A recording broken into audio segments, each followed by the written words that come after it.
Good evening. This is a regular meeting of the Princeton Planning Board for October 21st, 2021, and the opening statement is as follows. Pursuant to Section 13 of the Open Public Meetings Act, adequate notice of the time and place of this meeting has been given by prominently posting the 2021 resolution of the regularly scheduled meetings of the Planning Board of Princeton for February 2021 through January 2022. A copy was filed with the Clerk of Princeton on January 22nd, 2021. Legal notice on the adoption of said resolution was published in the January 25th, 2021 edition of the Princeton Packet. Notice of this meeting also has been posted to the municipal website, princetonnj.gov/calendar.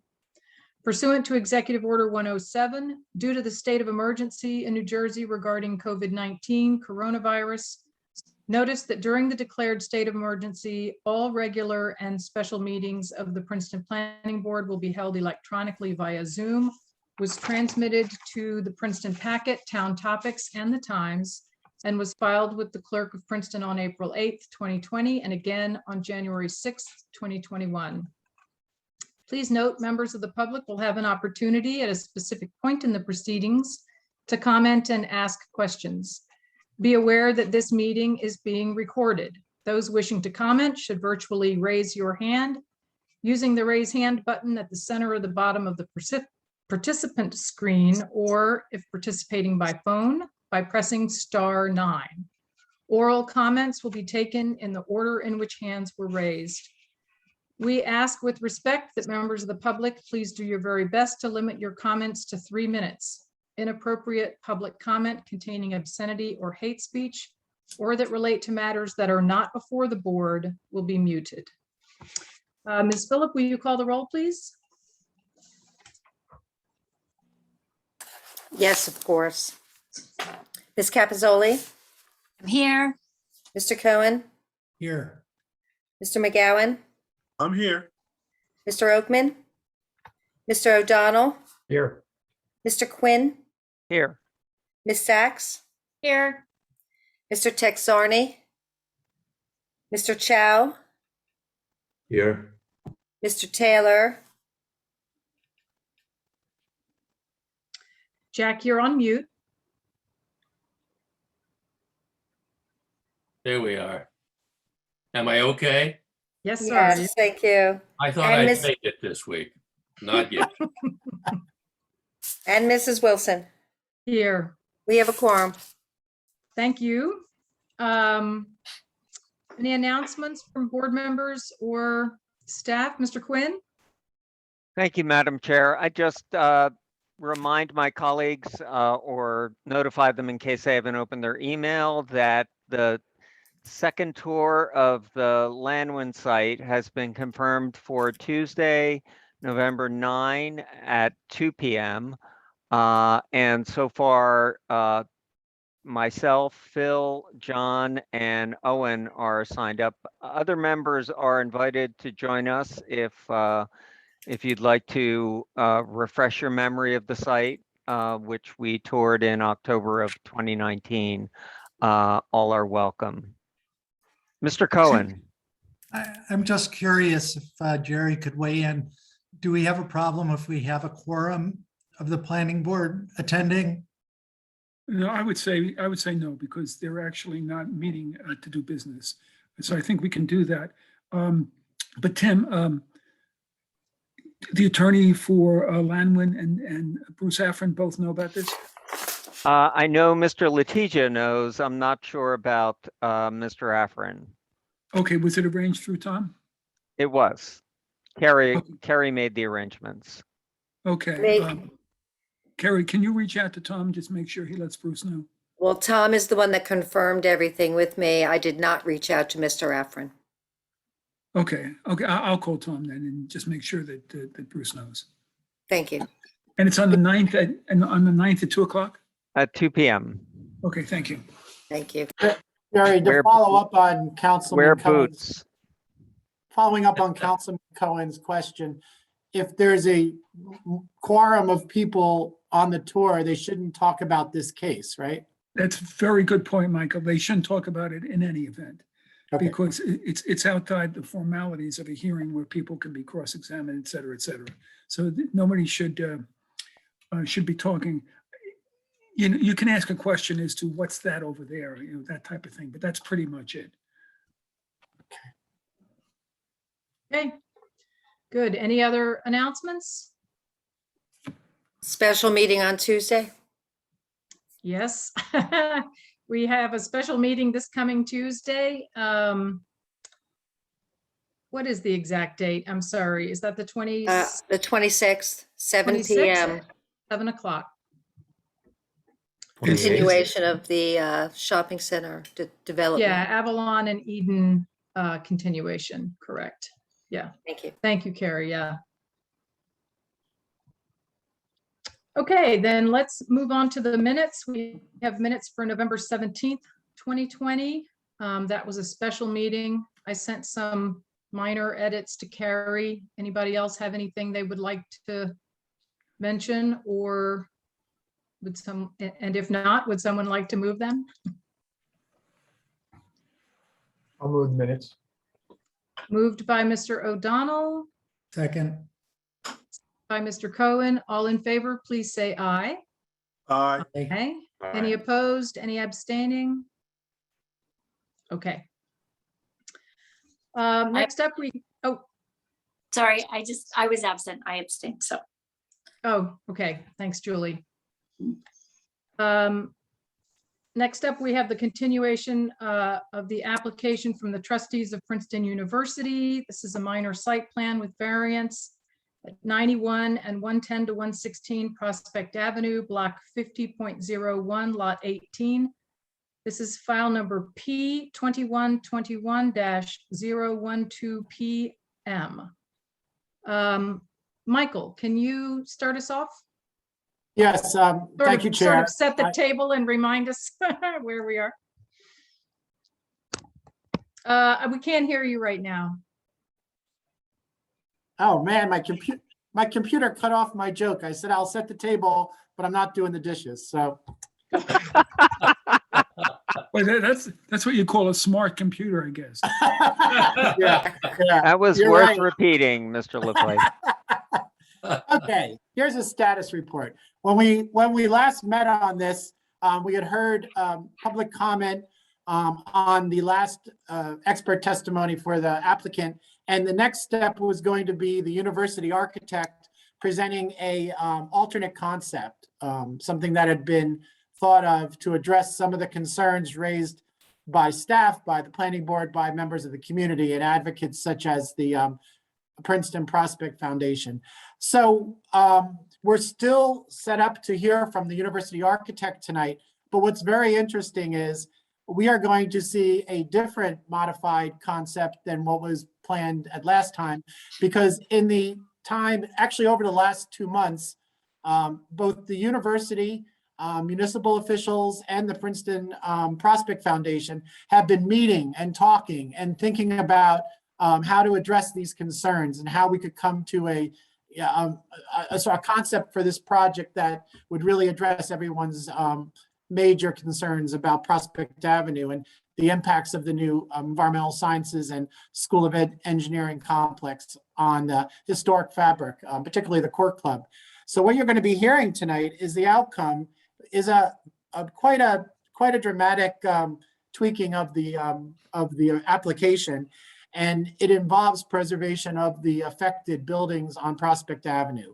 So speaking for municipal staff, we're very excited about this concept. I think it addresses a lot of the concerns raised by the community. I want to thank the university for being willing to talk to us over the past 2 months and to keep coming back with ideas and listening to our ideas and concerns. I think what we've seen in this process, even beyond the planning board meetings, is that the two Princetons have become one. There's one Princeton now with, I think, a shared set of concerns and ideas and creativity for what can happen on Prospect Avenue. And so that's what you're going to be seeing this evening. I think it's a win-win for town and gown, to say the least. So that will be what I believe the university architect will be, Ron McCoy will be presenting this evening. Well, that's quite a table that you set. So, Mr. DeGrazia, do you have anything to say before I turn to Mr. McCoy? Nope. I noticed that you unmuted yourself, so I thought you might. Yeah, no, I just wanted to thank Michael for, telling us where things are, and he pretty much covered everything I would have. So thank you, Michael. And with that, I'd like to turn it over, with your permission, to Ronald McCoy, who has already been sworn in, so he can go through this plan, the new plan.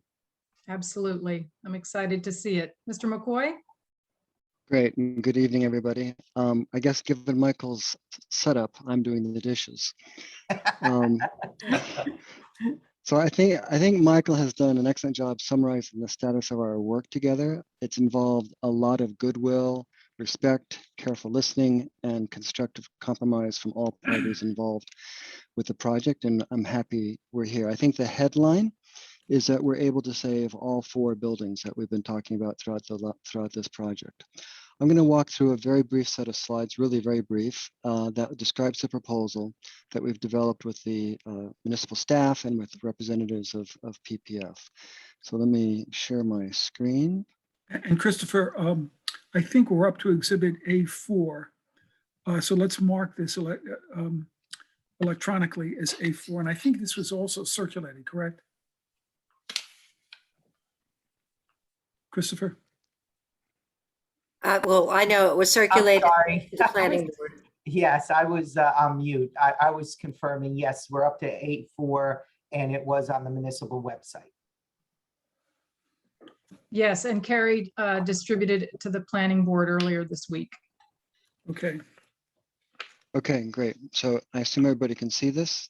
This is the existing current site. It's showing 110, 114, 116, and also the apartments at 120 at the corner of Murray Place and Prospect. It also shows the area to the north of the site where there's a parking lot that serves the university inventory of parking. I mention that because the middle portion of that parking lot will be impacted slightly by this proposal. This is, in essence, the kind of key slide. After all of our discussions and meetings together, we came up with a plan that moves 91 Prospect from its current location on the south side of the street to a different location than what we had proposed previously. In this case, it moves to nearly the far western end of the site on the north side of Prospect Avenue. That move, by pushing it to the west, saves 110 and 114. Saves 114 and 116 in their existing locations. Then we realized that we could move 110 from its existing location to the sort of upper middle of the site, and that's the piece that impacts that parking that I pointed to. So that allows for all of the buildings then to be saved on this site, and it allows 91 Prospect to be relocated to this site. Next, Jerry, I'm on slide 3. I know you're going to ask me about that. So slide 3 just is a bit of a detail. It shows some of the dimensions between the various buildings. It shows existing trees to remain, particularly at the northwest corner of the site. As I mentioned, since we're relocating 91 closer to the western edge, we'll have to remove the landscape, the mature trees that are there on the western edge. But we will replant that, and over time, we'll be able to reconstitute the landscape buffer between 91 Prospect and the parking garage. This plan also shows all the pathways that are in gray, highlighted in gray, are new pathways. Those pathways that are just shown as lines are existing pathways. So we're trying to work with the existing pathway network as much as possible, and then add a few new pathways, primarily the ones that are related to that shift of the parking on the northern part, and also the new access to 110, which will feed off of an existing pathway between 116 and 120. Ron, are any pathways being eliminated? No. Okay. You also see the new pathway, obviously, to 91 coming off Prospect, and the ADA compliant pathway, the little wiggle into 91, also coming off of the sidewalk at Prospect. Now shifting to slide 4. This is a conceptual landscape plan, very preliminary, but it shows the primary intent of the project. I should say that because of the sort of speed of developing this proposal, we have not had time to do fully engineered stormwater, nor have we fully developed the details of the landscape plan. Our goal is to work with staff to develop the details of those plans. But the concept here, as I've mentioned already, in addition to the mature trees that are able to be saved at the northwest corner, is to strengthen the western edge.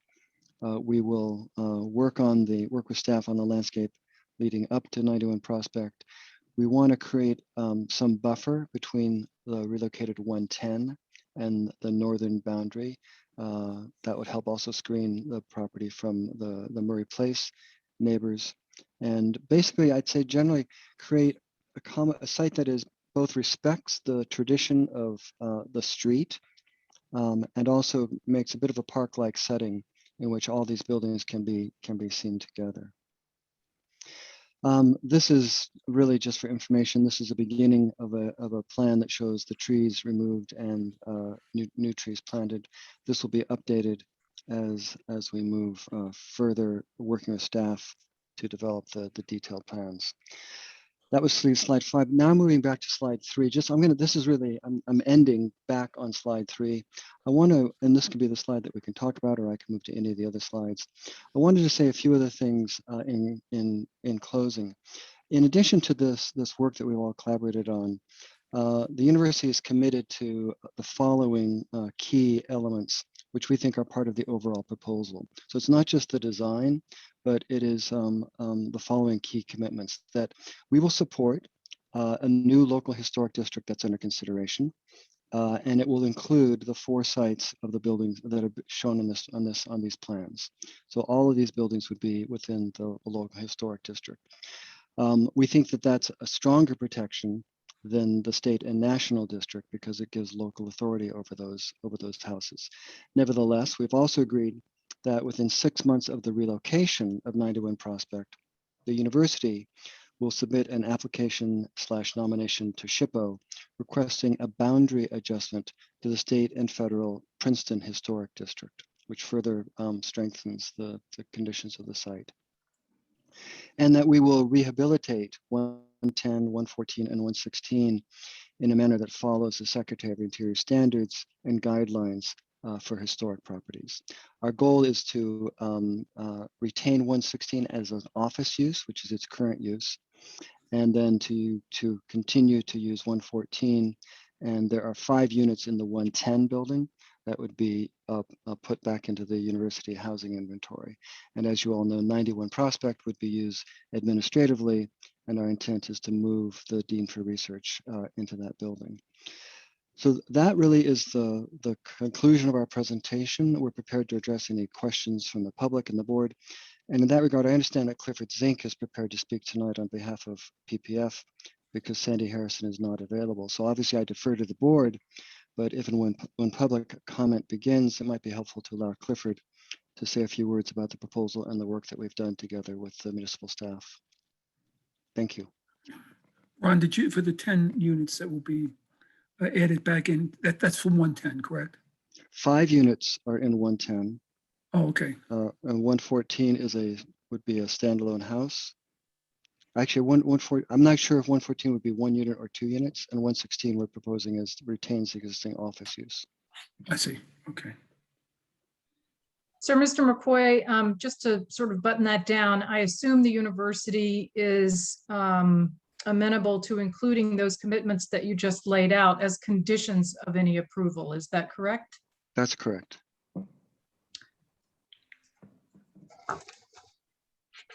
Great. Any members of the board have questions for Mr. McCoy at this time? Mr. O'Donnell? Okay, thank you very much. And I really congratulate and appreciate the work that everybody put into this, both, the university, PPF, and the the municipal staff as well. Really, I think, good job. Just have a couple of questions that I want to make sure on the record and clear. Are there going to be any variances still required with this radical change to the original submission? Yeah, a variance would still be required for violation of the 250-foot setback. So we still have that in place because that's been intensified. And I've had discussions with Christopher about that. I think the university is on board with that position. Okay. So the And- same variance, but no additional variances. No additional variance. Okay, that's great. So, and again, just, I'm sure things would not have gotten this far if the answer to my next question wasn't yes, but this doesn't require a new application because it is so different from the previous layout. I just want to make sure that's clear to everybody. Yeah, in my opinion, and Christopher shares it, a new application is not necessary. Okay. We can go Terrific. with the modifications we're talking about, which certainly simplifies the process and streamlines things. And as Michael has indicated in colloquy offline, this is really part of a bigger project. So while the university is coming in with the details that they need to come in, the engineering details, including landscaping, stormwater, I'm sure there's going to be others identified by the municipal staff. We're going to be working on ESCs. Excellent, great. Thank you very much. Madam Chair, can I interject just for a second before you? Or go- Mr. DeGrazia and then Tim Quinn. Thank Go you. ahead, So Chris. just two things real briefly. One, we have our planner here that will spend like 2 minutes just to make it clear under the new variants how we're meeting the standard. Great. And two, Ron McCoy went through a couple of conditions, and just for the record, those are not conditions to the move, but after the move. So in other words, we will be moving 91 across the street, relocating 110, and then sometime after that, once our research is all done, we will go to the state for the boundary line adjustment. So those factors or conditions that he spelled out are actually after the move. Just to be clear, because Okay. Yeah, and that's the way it reads in the memo that I have seen from the university to Princeton Prospect Foundation, but it's a good thing to put on the record. So thanks, Chris. Thank you. Mr. Quinn? Thank you, Madam Chair, and congratulations and thank you to everyone who had a hand in working out this agreement. I know the university considered this board's desire to have a few weeks off in August as a hardship, and I think that things worked out the way that they were supposed to, because that time in between people's vacations was really put to good use. I would like to make one small request here. I noticed in the MOU that the university agrees that they will place some signage at 114 acknowledging the residency of Erwin Panofsky. I would like to request, since I've done quite a bit of reading about him, that that we similarly do something for Oliver Strunk, who is one of the founders of the study of musicology, and who was also very active in the community in presenting concerts that were available to members of the town for free.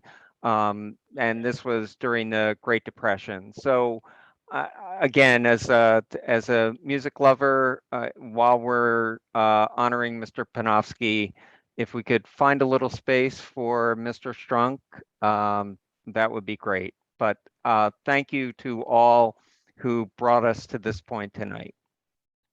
Madam Chair, if I So- can, not to take a little steam out of that, but what we've agreed to is to make a recommendation to the Board of Trustees that this name be considered.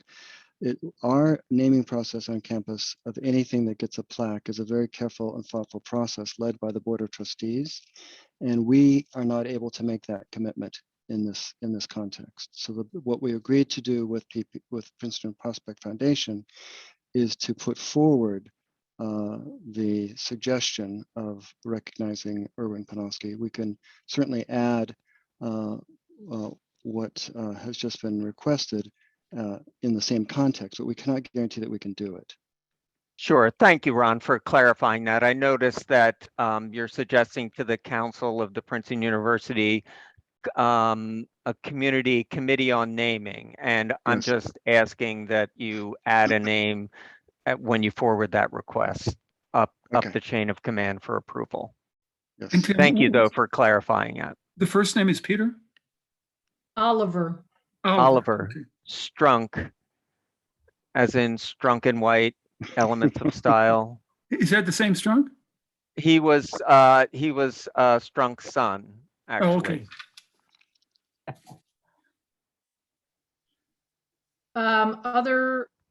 Other questions or comments from the board? Not, oh, Mr. Chow. Yeah, was there any, let me preface this. Yeah, thanks for everything. It was great effort. It's great to see when I got the email, the arrangement here, it made total sense. One question, was there consideration of making the right side of the parking lot open out to Murray, where you put a little driveway there and having just a lawn back there behind 110? Let me just, so there's already a walkway through to Murray Place, and we are retaining that walkway. That's the curved walkway here that continues out to Murray Place. So that was important to us to retain that connection to Murray Place. Are you asking? I'm not quite sure if that's what you're asking. Well, thank you for retaining the walkway, because I live on Patton and I walk on that pathway 3 times a week on average. Well, I guess what I'm asking is, was there consideration of splitting that parking lot in 2? So the left-hand side, you still go out the driveway there next to the parking lot or the parking structure. And then the right-hand side, you exit onto Murray. And then that arched driveway would just be a lawn, so that you have more of a backyard for 110. Yeah, there are a couple issues with that. I think that we try very, very hard not to put traffic onto Murray Place, vehicular traffic. So it's a long-standing sort of topic of discussion with the neighbors on Murray Place. So I think that we would prefer not to do that. We also think that the existing landscape, which is along Murray Place, does a good job of screening the parking that's in that area. And then finally, there is a fire lane that is accessed. Oops, sorry, did I just? When you're getting that, I also want to clarify that we're not permitted access there in the ordinance. The E3 ordinance was something we negotiated, I guess, decades before, not to have any new connection there to Murray. So we couldn't put a driveway there. Right. There's right where my cursor is. That's a fire lane. So fire trucks need to be able to come up here and turn up to the north side there. So for all those reasons, we're not able to do that. Mm-hmm. Okay. Any other questions or comments from board members? I'd like to say something, Louise. Yes, please. Yeah. I would just like to express how incredibly thrilled I am at this, which I words actually escape me. I was trying to think of what word could adequately express how thrilled I am, and I can't even think of the words. But I like to talk a lot about how important it is for us in Princeton to find ways to hear one another and to listen and to find compromise in areas that we're divided, and to set a counterpoint to all the division that exists in our country. And I'm so glad that we were able to do it in this situation. And it's, as we all know, it's so important for the town and Gown to engage in dialogue and hear one another and to find compromise. And this bodes well for our relationship. I think when we met with President Eisgruber earlier in the year and we talked about how we had worked together during the COVID period and that was a model for cooperation. And I think what we've done in this process is a model for how we can work together to plan for the land use development in our town. And it's just very fitting that we'll be starting the master plan process. And I'm excited to be working together with the university on this. And I just want to thank Ron in particular. I know when you have an artistic vision of something, sometimes it's hard to then, to agree to compromise and go in a different direction. And we're very grateful that you are willing to work with our staff and to make that compromise that is so important for our community. And we're really very grateful. And also, Kristen, thank you so much for being a go-between. And Michael, thank you for being also a go-between. And I'm really, really happy and excited tonight. So thanks, everybody. Thank you. Appreciate it. Thank you for that, Mia. I think my family and my neighbors can all report that I too did a happy dance when I saw this revised plan, which is really elegant. It's an elegant solution, seems to me. I do want to ask about another condition. I saw your hand, Chris, so just a sec. I just want to say, do you want us to get Keenan's? Because I know there may be some comments, our planner, to talk a little bit about just the proof for the variance? Yes. I'm sorry, Jerry, what did you say? No, I say we need that. And Yeah. at the time, Louise, you think it's appropriate.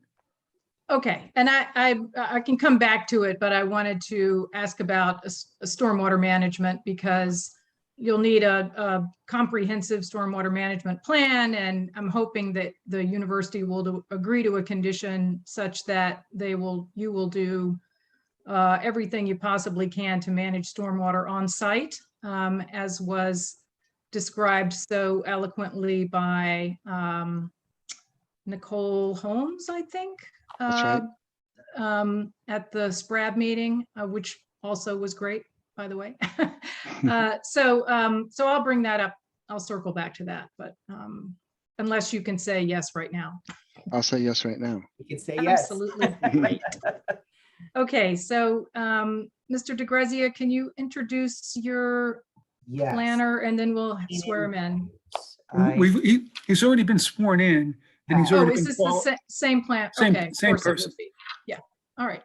So Keenan, are you there? I don't see you yet. I'm here, Christopher. Oh, Good evening. okay, great. So you've given in-depth planning testimony. I just really think I want you to focus on how the plan has changed and whether or not the proofs are a little bit different with regard to the variance we're seeking. Sure. So just briefly, to clarify for the record, the variances we're still seeking relief from the 250-foot buffer requirement adjacent to the residential zone, which is to the east of the site. The relocated 110 structure is approximately 36.8 feet from that zone boundary, which is essentially the Prospect Apartments property line. And the 91 Prospect structure will be approximately 135 feet from the same boundary. So we're seeking relief for both of those structures to be located within the 250-foot buffer. So in terms of the positive criteria, obviously, this application is really now all about historic preservation, and the revised plan is preserving all four of the subject structures. Moreover, as you heard on the record, there's the commitment from the university to support a local historic district designation, as well as a nomination of a historic district to the state and national historic register, and also the rehabilitation significantly consistent with the Secretary of Interior's standards for rehabilitation. So for those reasons, I think the board could grant the requested relief, because it furthers both purposes A and G of the municipal land use law, in terms of advancing the general welfare and specifically promoting the value of historic preservation. And this relief can be granted on a C2 basis, in that the benefits substantially outweigh any detriments. In terms of the negative criteria, there's really no substantial detriments to the surrounding area. First of all, the relocated 91 prospect structure is going to be essentially buffered to the residential zone by the existing 114 and 116 structures, which will remain in place. And then as for 110, this is a structure that obviously currently exists on the property. It is relocated closer to the zone boundary line. However, I would point out that it's a structure that is residential in use. So it's in keeping with the character of that adjacent zone. And certainly the intent of that requirement in the first instance was to buffer university-oriented uses, offices, laboratories, things of that nature from the residential area. But in this case, it's a residential use, which is adjacent to the residential zone. So it's compatible. So I don't Keenan, find that Keenan, what is 110 being used for today? residential uses. So it Oh, it will still is. retain its residential character. Okay. Jerry, it's vacant today, but it was in the past and will continue in the future as a multi-unit residential. Fine, thank you. It's so for those reasons, there's no substantial detriments to the public good. And also there's no substantial impairment to the zoning ordinance and the master plan. Because as I explained, I think this is really within the general spirit and intent of that E3 buffer requirement. And of course, the benefits in terms of historic preservation substantially outweigh any potential detriments. So Christopher, that will conclude my testimony unless you need anything further. And Keenan, I take it your opinion is that this granting the variance represents better zoning than what's in place now. Yes. Thank you, Mr. Hughes. Thank you. Do any board members have any questions for Mr. Hughes? Okay. I think Madam now, Chair, I just wanted you to know that we have 59 members of the public in attendance and no one appears to have their hands raised at this time. somebody just did raise their hand. Oh, And and that- Mr. Zink is already moved over as a panelist if he would be asked to speak. I don't. Yes, and since Mr. McCoy mentions his name earlier, I will, I'll go to you first, Mr. Zink. So with this, I'm opening up the meeting to public comment. So if you wish to speak, as some of you now 4, maybe 3, I have already done, virtually raise your hand by clicking on the raise hand icon at the bottom of your screen. Mr. Zink, I think you've already been sworn in. So no need to do that. Please go ahead and let me just say,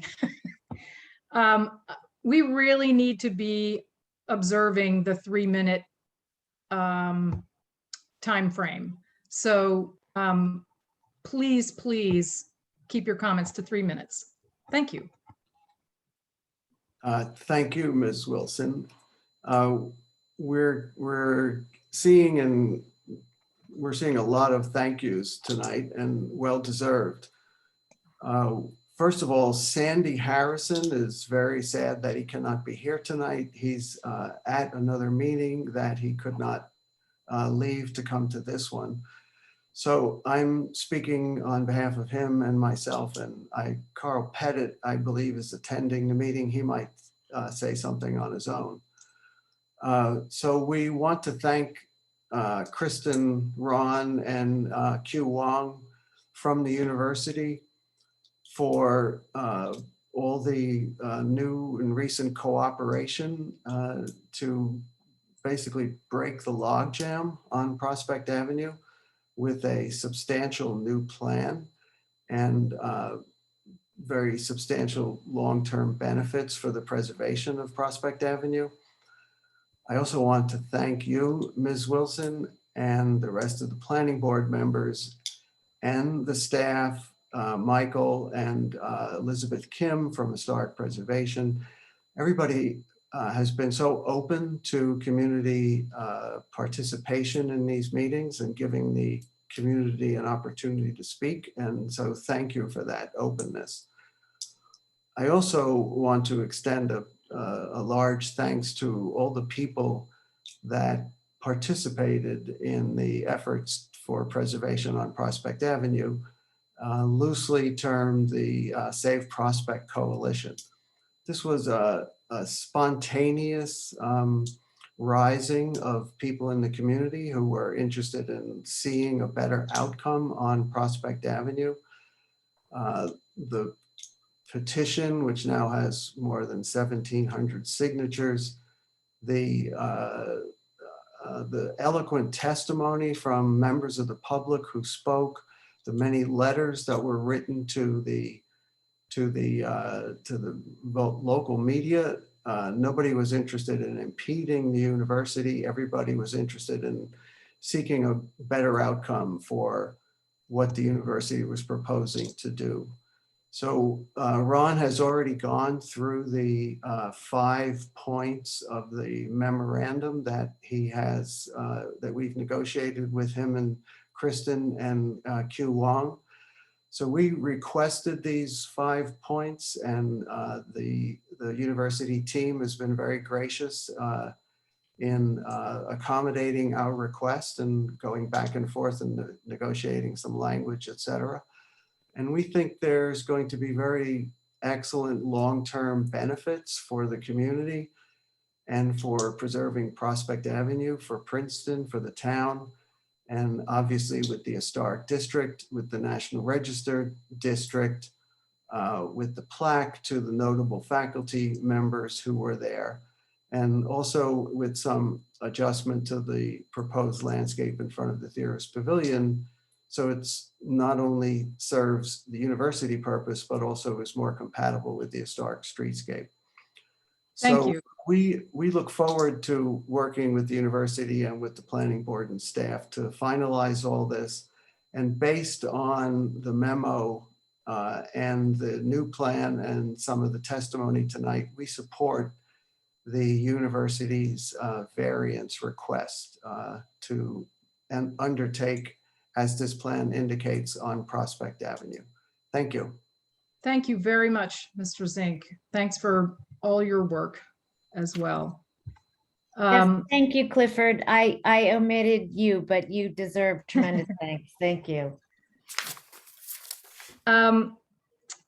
Carrie, who are you bringing over next? I have attempted 3 times to bring Professor Martine over. I am still trying. So, and then we have Okay. David Kinsey and then John Heilner. Yes, and why don't you bring them over at the same time, and we'll take Mr. Kinsey first, and that way we can go straight to Mr. Heilner.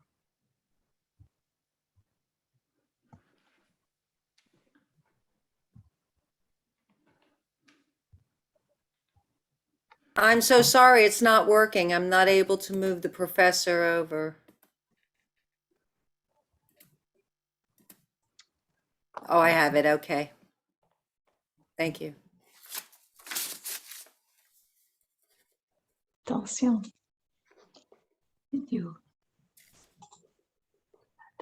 Sir Martine, there you are. Bonjour, hi. Thank you so much for letting me speak. This is, and thank you all for this evening. This is a great day for Princeton. It's a great day for the university and for the community. As a longtime resident and an alum, I just want to thank everyone again at the university and in town who's worked behind the scenes and in front of the scene to make this compromise happen. I am grateful, proud, and relieved to know that my beloved alma mater does what it taught me and all its students to do: to listen, to learn, to give wherever we can, to cooperate, and to continue to seek better solutions.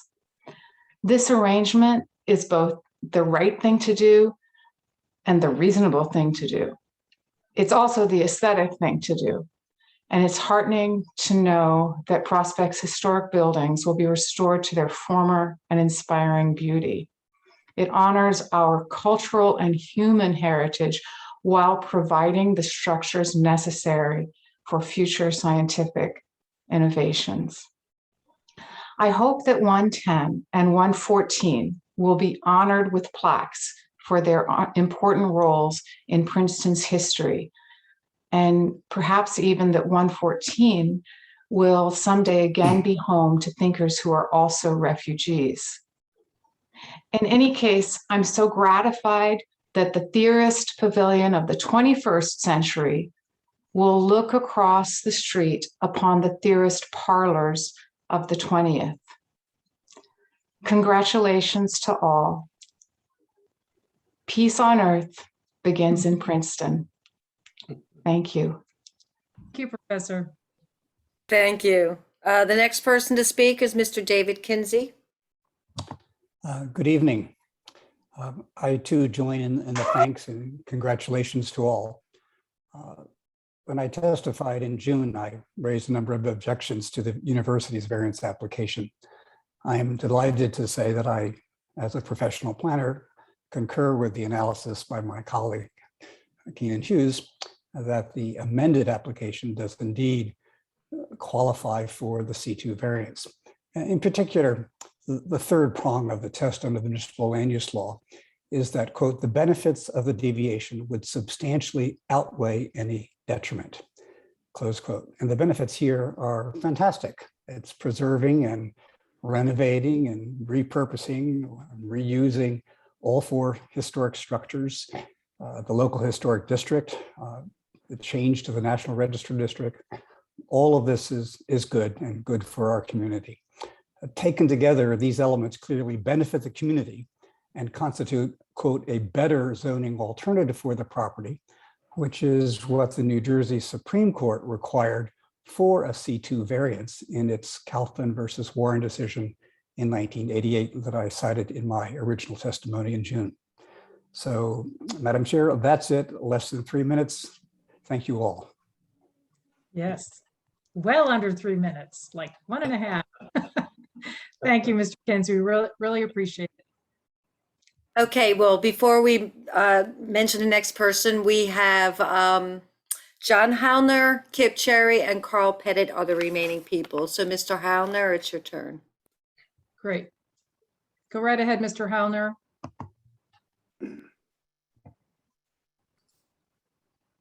Hi. Hi. So I'm John Howler. I think I was sworn in once before. Yes, sir. Okay, so I'd like to thank and congratulate. Let me just move my dinner out of the way here so it doesn't distract everybody. I'd like to thank and congratulate Clifford Zink, Sandy Harrison, and Princeton University graduate, architectural graduate, Carl Pettitt, and also the municipal and the university staffs for coming up with this very fine compromise solution. Am I completely happy with it? No. Can I, as a community member, live with it? Yes. But that's usually the outcome when two parties are pretty far apart at the start of a negotiation. As a university graduate myself, I frankly hate to see its resources spent on moving the former court club across the street. The university's very good architect, Eniad, is well known for its restoration and repurposing of old buildings. And I think had they been given that direction in the first place, we'd be in an even better place than we are today. But again, I can certainly live with this outcome. I think the last thing I'd just like to stress is that the streetscape in front of the Theorist Pavilion really needs a little tweaking to make it compatible with the rest of the streetscape up and down Prospect Avenue.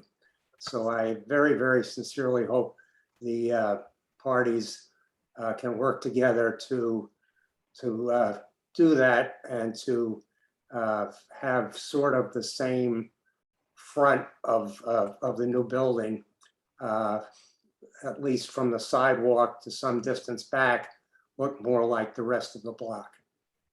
That's it, and thank you, everybody, for coming up with this. Just Mr. Harlan, just to make one point, in the memo of understanding that's been talked about, in fact, the university addressed that question of alternative landscape schemes for in front of the Theorist Pavilion. And I'm sure that will be a subject of discussion for the ESC next. Very good, thank you. Thank you, Mr. Hellner. Okay, the next person to speak is Kip Cherry, who's already been moved over. Thank you very much. I want to say first, I'm really proud of Princeton and I'm really proud of Princeton University. This has been a real hallmark in my lifetime of working together and coming finally to an agreement after disagreement. So I'm really proud. And I want to give a thanks, of course, to Ron and to Kristen, but I also want us to give a special thanks to Q because it's under his watch and I see he's watching in or listening in. So I just want him to know how appreciative we are as a community to his efforts. And then I want to make a comment about the historic landscaping, which John has just alluded to in the MOU. Basically, it's left as a thing to do. And I would like to see some kind of condition reference to the issue of historic landscaping, because I think that's very important that the landscaping in front of the pavilion be consistent with the existing landscaping along Prospect Avenue. And of course, this will be the gateway to the historic district when it's created, hopefully. And of course, I do, of course, acknowledge that it's also a gateway to the campus. And so there has to be some careful thinking about how to make an historic landscape also consistent with some kind of welcome or notice that this is an entrance to the campus area along this public street. So, and I think that's referenced in the MOU that this is a little bit of a balance between an entrance to the campus and an entrance to the historic landscape of Prospect Avenue. And I think it's really important that that potential inconsistency be worked out to everyone's satisfaction, and that it in fact is a view shed all the way down Prospect, both back and forth, and that the landscaping provides sufficient softening of the new building to make it as consistent as possible with the street view shed in the historic district. So I'd like to see something a little bit more distinct about that in the conditions than is in that particular paragraph. And I just wanted to bring that up because I think that's an area that still needs work, and potentially maybe when the stormwater plan is brought in, maybe some thinking could have been done on the landscaping at that point, and that could be kind of rolled into the review of the stormwater and make it a review of stormwater and landscape plan. So thank you very much, and thank you all for making all this happen. Thanks, Kip. I would just say, I think that what you're talking about would have to be considered as a condition after we hear the ES&C's application. It is not on the parcel that 91, 110, 114, and 116 are all going to be on. So it's a point well taken. It's absolutely going to be in the mix, and it is laid out in the, or at least partially addressed in the memorandum of agreement, or just memo. I'm not sure what exactly to call it, but the university's expression of its commitments related to this project. So it's definitely on the table, but it's on the table for the next, for ES&C's, and not as I don't think as a condition for this approval of 91 Prospect.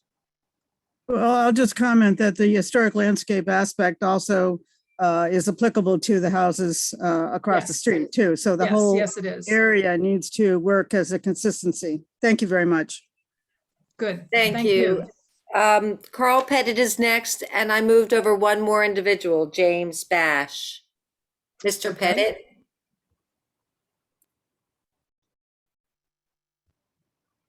So, You can hear me, Oh, right? there you are. Yes, Hi, we can. Hi, Kristen. Hey, Ron. I think we actually need to swear. Do we need to swear you in, or did we get that Probably. far? yeah, I think we do. If you could raise your right hand, do you swear or affirm the testimony you're about to give will be the truth? I do.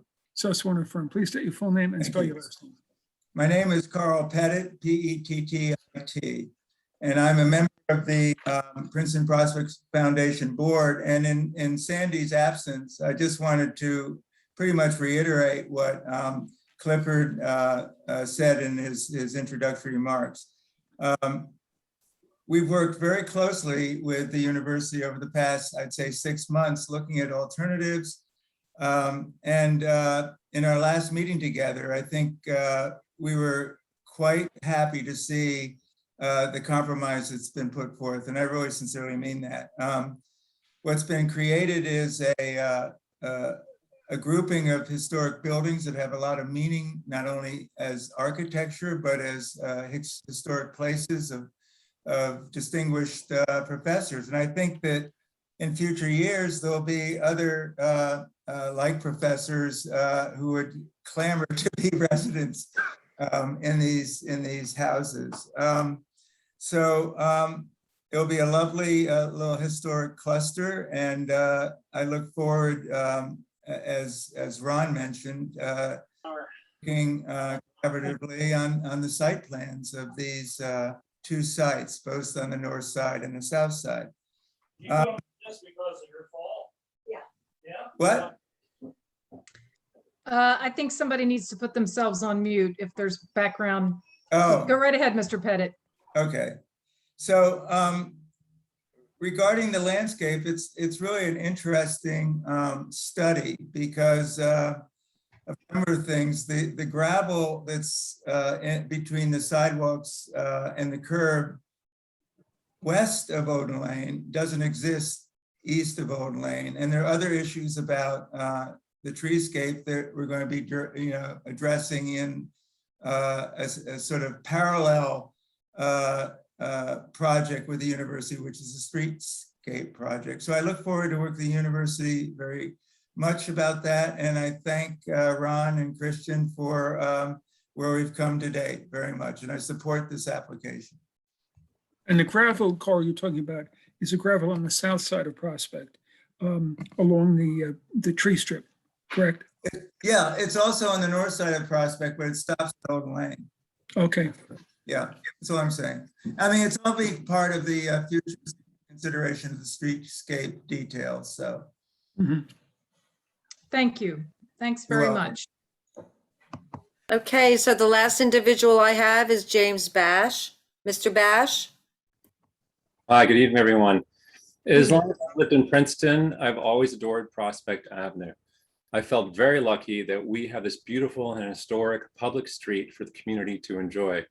The iconic Eating Club Row, a contiguous collection of the 16 majestic turn-of-the-century clubhouses, is unique in the world to Princeton. The architectural grandeur of these exquisite manors rivals that of Newport's magnificent mansions.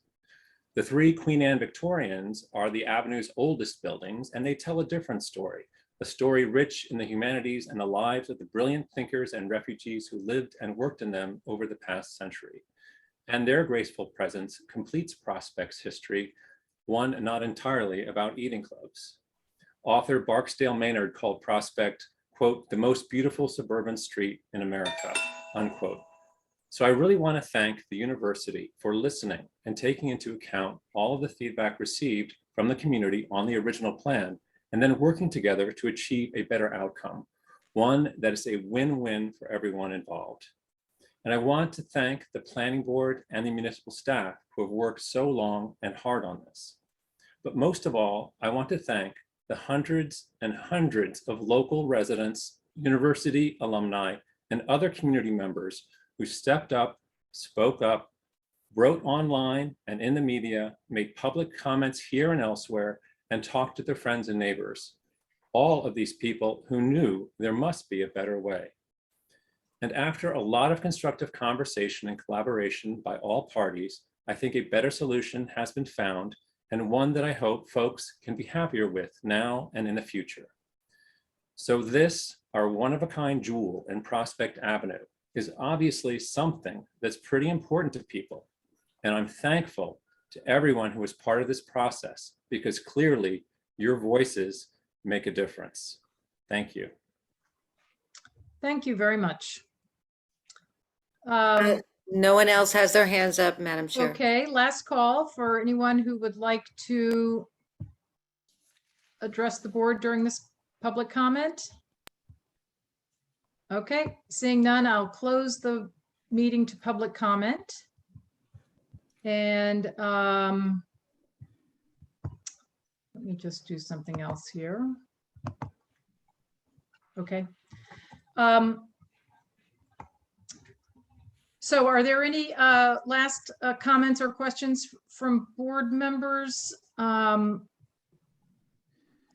think I'm not seeing any hands going up or anybody waving at me. Oh, sorry. Oh, Julie. Yeah, Yes. I just wanted to reiterate what everyone had said, that the university is really to be commended for stepping up. And I especially want to thank our own staff for being so proactive, especially Michael Laplace, that, you know, you really facilitated this compromise. And of course, Clifford, Sandy, and Carl, and their actions to bring everyone together. But I'm just very grateful that we could have this positive solution. Thank you. Thank you. I too am very grateful. I was losing a lot of sleep. Not to make it about me, but I mean, I know a lot of people were. This was really tough.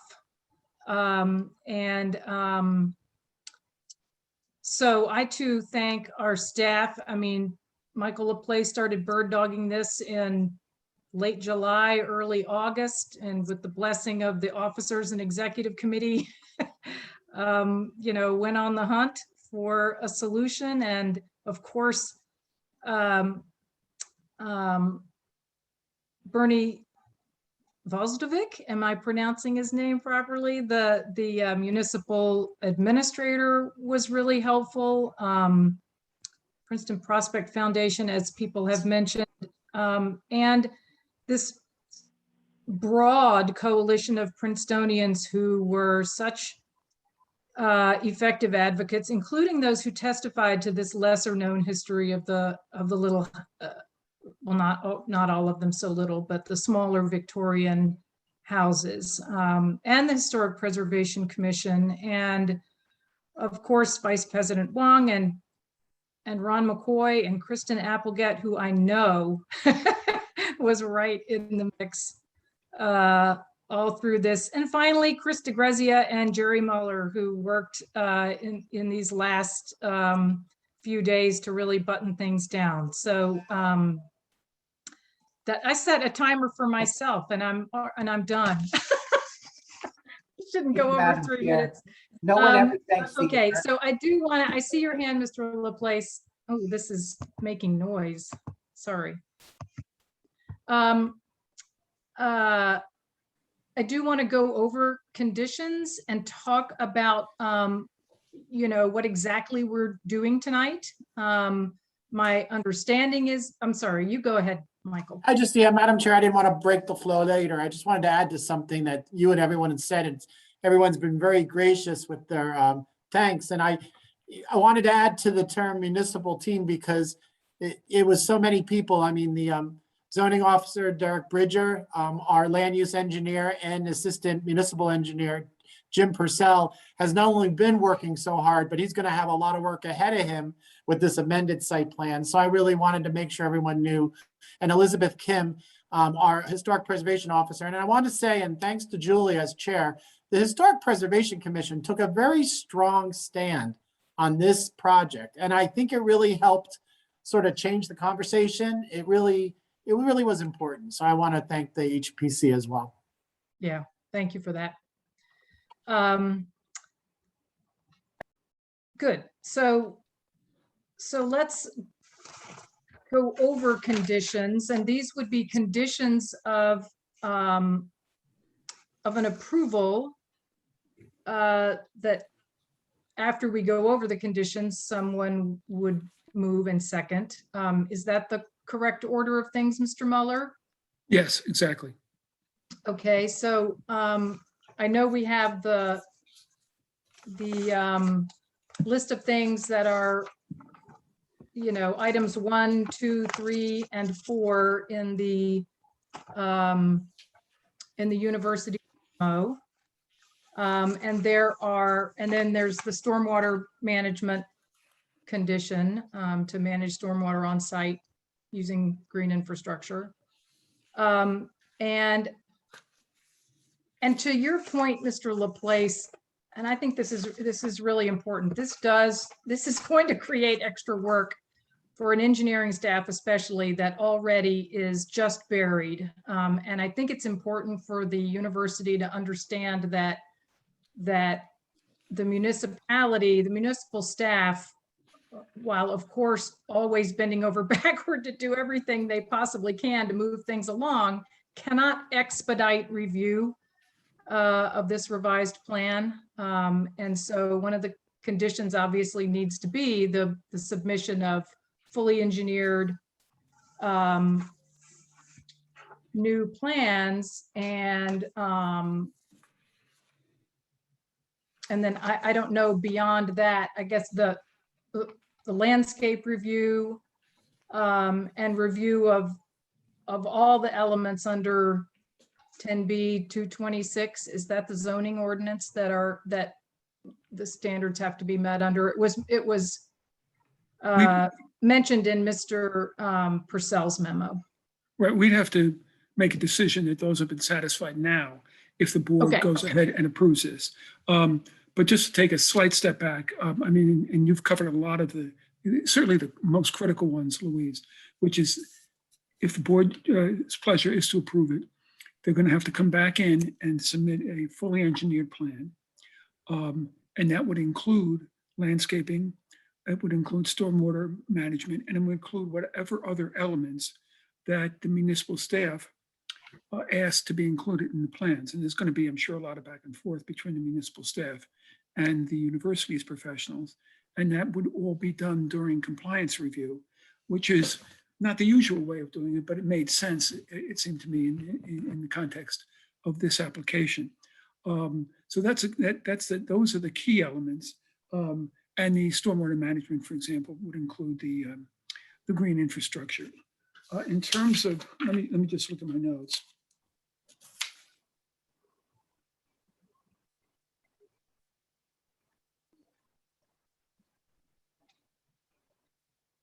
And the plans have to be consistent with A1. I'm not sorry, not A1, A4, which is what was just submitted and shown tonight and shown by Mr. McCoy. So we want to make sure of that consistency. And we've gone over various conditions which were articulated by Mr. McCoy and which are in the MOU.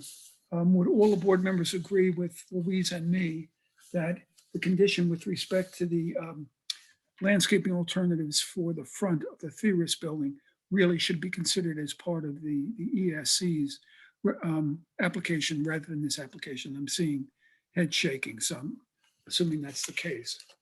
Now, what I usually do, and unfortunately, and I'll spend as little time as I possibly can on it, is we go through all the conditions which were in the memos.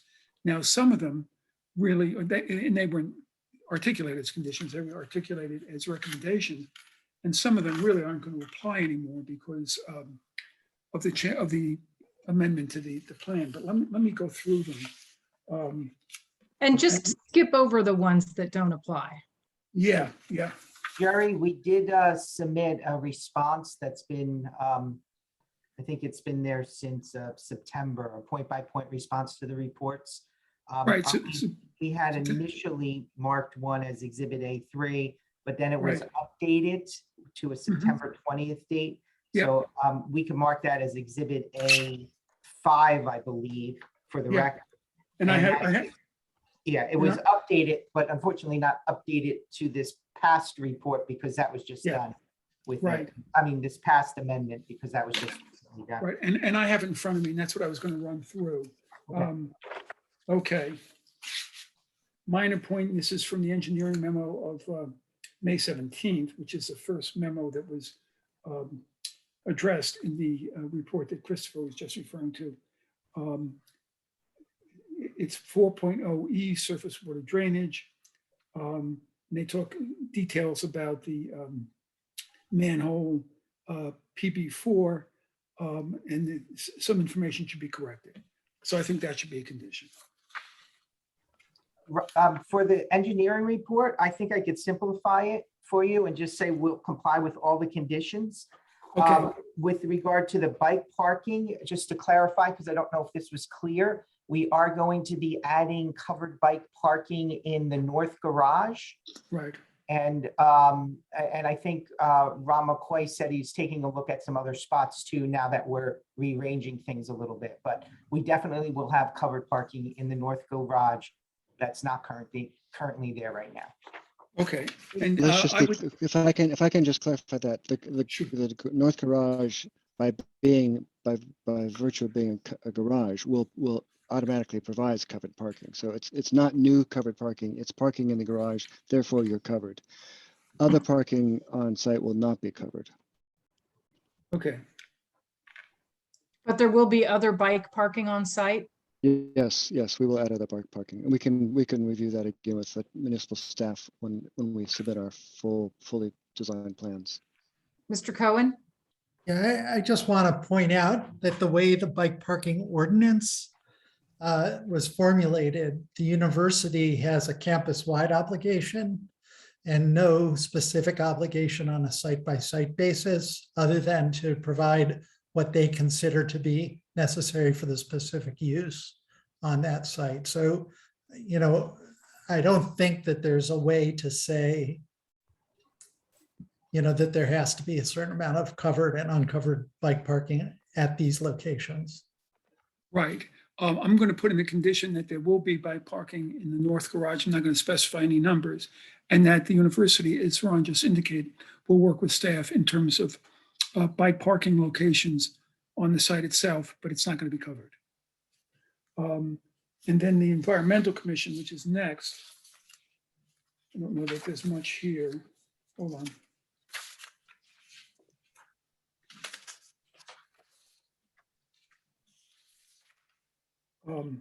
Demolition and construction waste should be recycled. This is on page 6 of the response memo by the university that Christopher alluded to. Should be recycled or reused. This should include a demolition and construction waste management plan. There is no demolition now, Gary. Oh. That's the theme of tonight's show. That's right.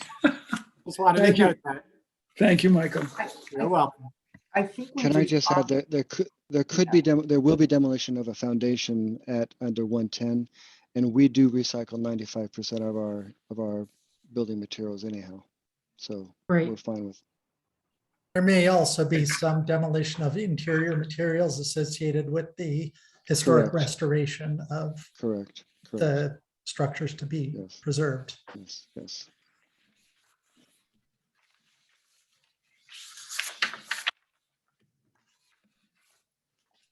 That's all I have from the memo. Let me just go through my my notes and see if there's anything else that's still pertinent. Actually, the only one I had was 95% of the demolition waste. So that's it in terms of the conditions. Okay. So it would be minor site plan approval, the variance and the conditions I just articulated. Great, thank you, Jerry. So with those conditions in mind, would one of my fellow board members like to move approval? Julie Capizoli, I would move to, with those conditions, approval. Approval of I'll a s- minor site plan with variance? I'll Correct. second. Mr. Quinn, Ms. Capizoli moves, Mr. Quinn seconds. Harry, would you call the roll, please? Thank you. Ms. Capizoli, Yes. Mr. Cohen, Yes. Mr. McGowan, Yes. Mr. O'Donnell, Yes. Mr. Quinn, Yes. Ms. Sachs, Yes, bold in caps and underlined. Mr. Chow, Yes. Mr. Taylor, Mr. Taylor, you are muted. Am I on now? Yes, sir. I don't know how that happened. Someone needs to give me a technical program. I'm handicapped. Yes, finally. Thank you. and Mrs. Wilson. With pleasure. Yes. Motion carried. Thank very you. much. Really appreciate it. Thank you, Mr. McCoy. Thank you, Mr. DeGrazia. Thank you to the Princeton team and everybody who worked to make this happen. Thank you. It's 11, excuse me, 11, listen to me. It's 8:17. So rather than call for a break, I think we should forge ahead with the next application on the agenda, which is from the trustees of Princeton University, carried from July 8th of this year. This is preliminary and final major site plan for environmental sciences and School of Engineering and Applied Science, ES and Cs at Ivy Lane and Prospect Avenue. This is block 49.01 lot 5 and block 5001 lot 18. File number P 2020-872P. Michael, do you want to start or Yeah, I go was just directly to gonna Mr. DeGrazia? I thought I'd Ms. just do a Wilson? very brief introduction, really just about the location. We're familiar with where this is, but the site where the proposed complex for the new environmental science and School of Engineering and Applied Science buildings is very much larger than what we were looking at with 91 Prospect. So I just wanted to remind everyone that this site has frontage along the northerly side of Ivy Lane, and it stretches one lot in from Washington where, well, basically one lot in from the building fronted in on Washington, all the way east past where the stadium is to where the current apartment buildings were located. So it's quite a long stretch along Ivy. And then of course this section, there's a section that goes up north and touches on Prospect Avenue where 91, where the Court Club currently is located. So to avoid redundancy, I think it might be best just to let the applicant go ahead and start their presentation so that we can keep some momentum going. Okay, first, Mr. O'Donnell, were you trying to interject with a, Yes, I just wanted to point out that Mr. Texarney has joined us. and you know, I Thank you. saw Zenon the moment I was looking for your face on the screen. Zenon, were you here for the testimony related to 91 Prospect?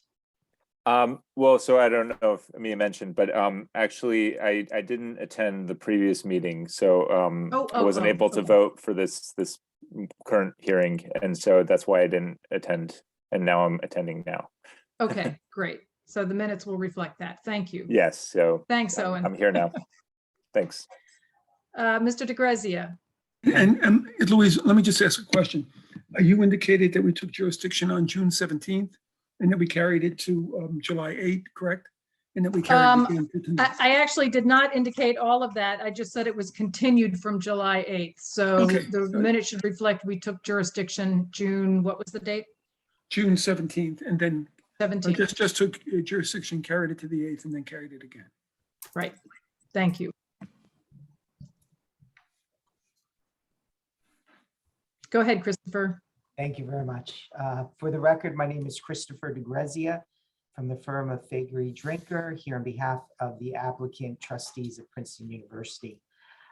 As indicated by Michael, this is the ES&C's project, which is the School Environmental Studies and the School of Engineering and Applied Science. We've been before this planning board earlier in the year on projects in the East Campus that focused on infrastructure, utilities, such as the parking garage and the Tiger facility. And this project tonight's focus is really on educational buildings that are going to further the university's mission of research and education. It's going to house 7 academic departments that focus on science and engineering. And it's a really wonderful project. And with that, I know we have a lot of slides to go through. So I'd like to start by introducing Ronald McCoy.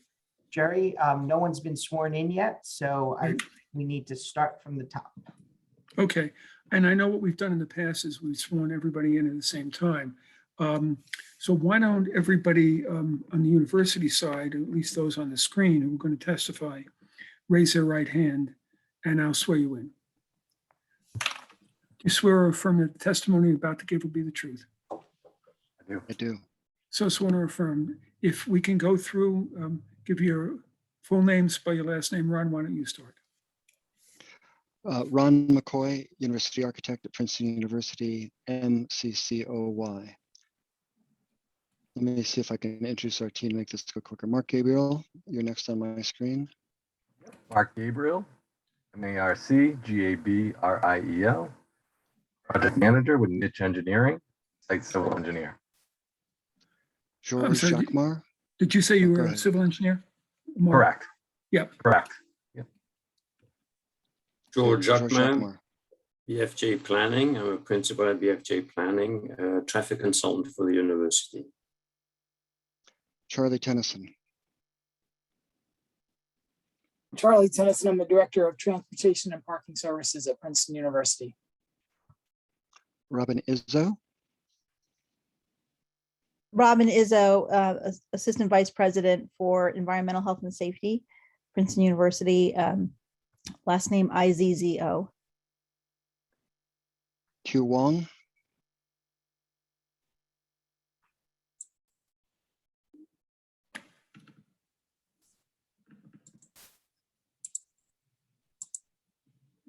Sorry, I can't turn my video on for some reason.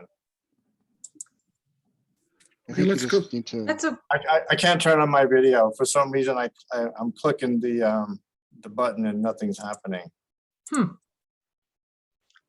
Okay, why don't we go Are with you that? sure the camera is uncovered? Sometimes there's a sliding. No, the camera's on. The slash through the video button isn't going off. I'm sorry. It's all right. Why don't we go with what we have then? Yeah. I'll swear myself in if I have to later. No, that's right. I'm going to swear you in as Yeah, well. you can get sworn in now. Yep. Okay. So you just state your first name Okay, and your my- last name and spell your last name. Yes, my name is Q Huang. My last name is spelled W-H-A-N-G. And I serve as a vice president for facilities at Princeton University. And thank you, everybody, by the way. It was, yeah, I'm so pleased with the outcome. So let me just put that in there, and thank you. Thank you. Mark Wilson.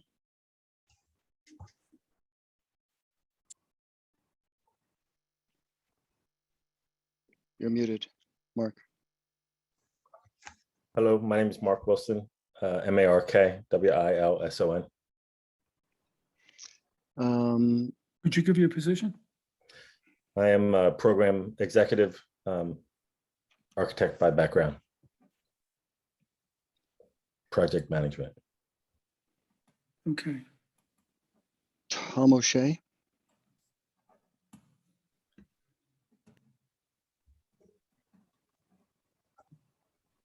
I'm not sure if Tom's going to be testifying here. I'm going to go on to Richard Olcott. Richard Olcott, design partner, Ennead Architects. Design architecture project. All right. Tatiana Chulika.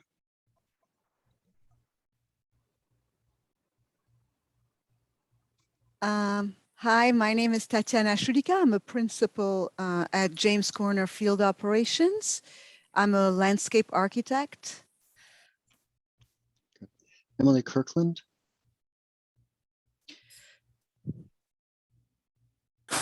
Emily Kirkland. I am the project manager for Eniad Architects. Last name Kirkland. Jim Merrill. Jim Merrill, partner Shen Milson Wilkie, Acoustical Consultants. Last name is Merrill. James Corner.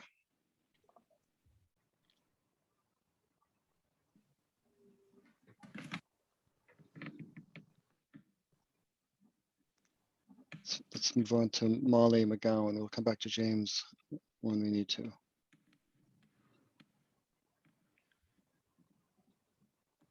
You're on mute, Molly.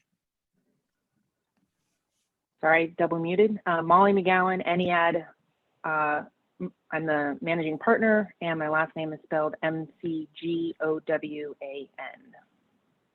You're a managing partner with whom? With Eniad Architects. Oh, I'm sorry.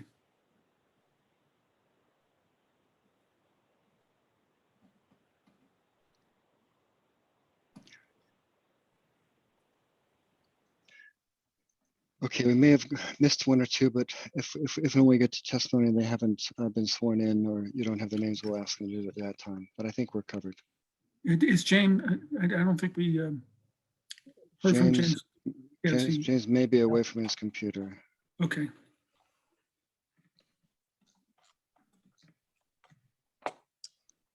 Okay, I think that's it. So Ron, you've been sworn in. Let's pull up exhibit, we'll mark as A1, which is our PowerPoint presentation.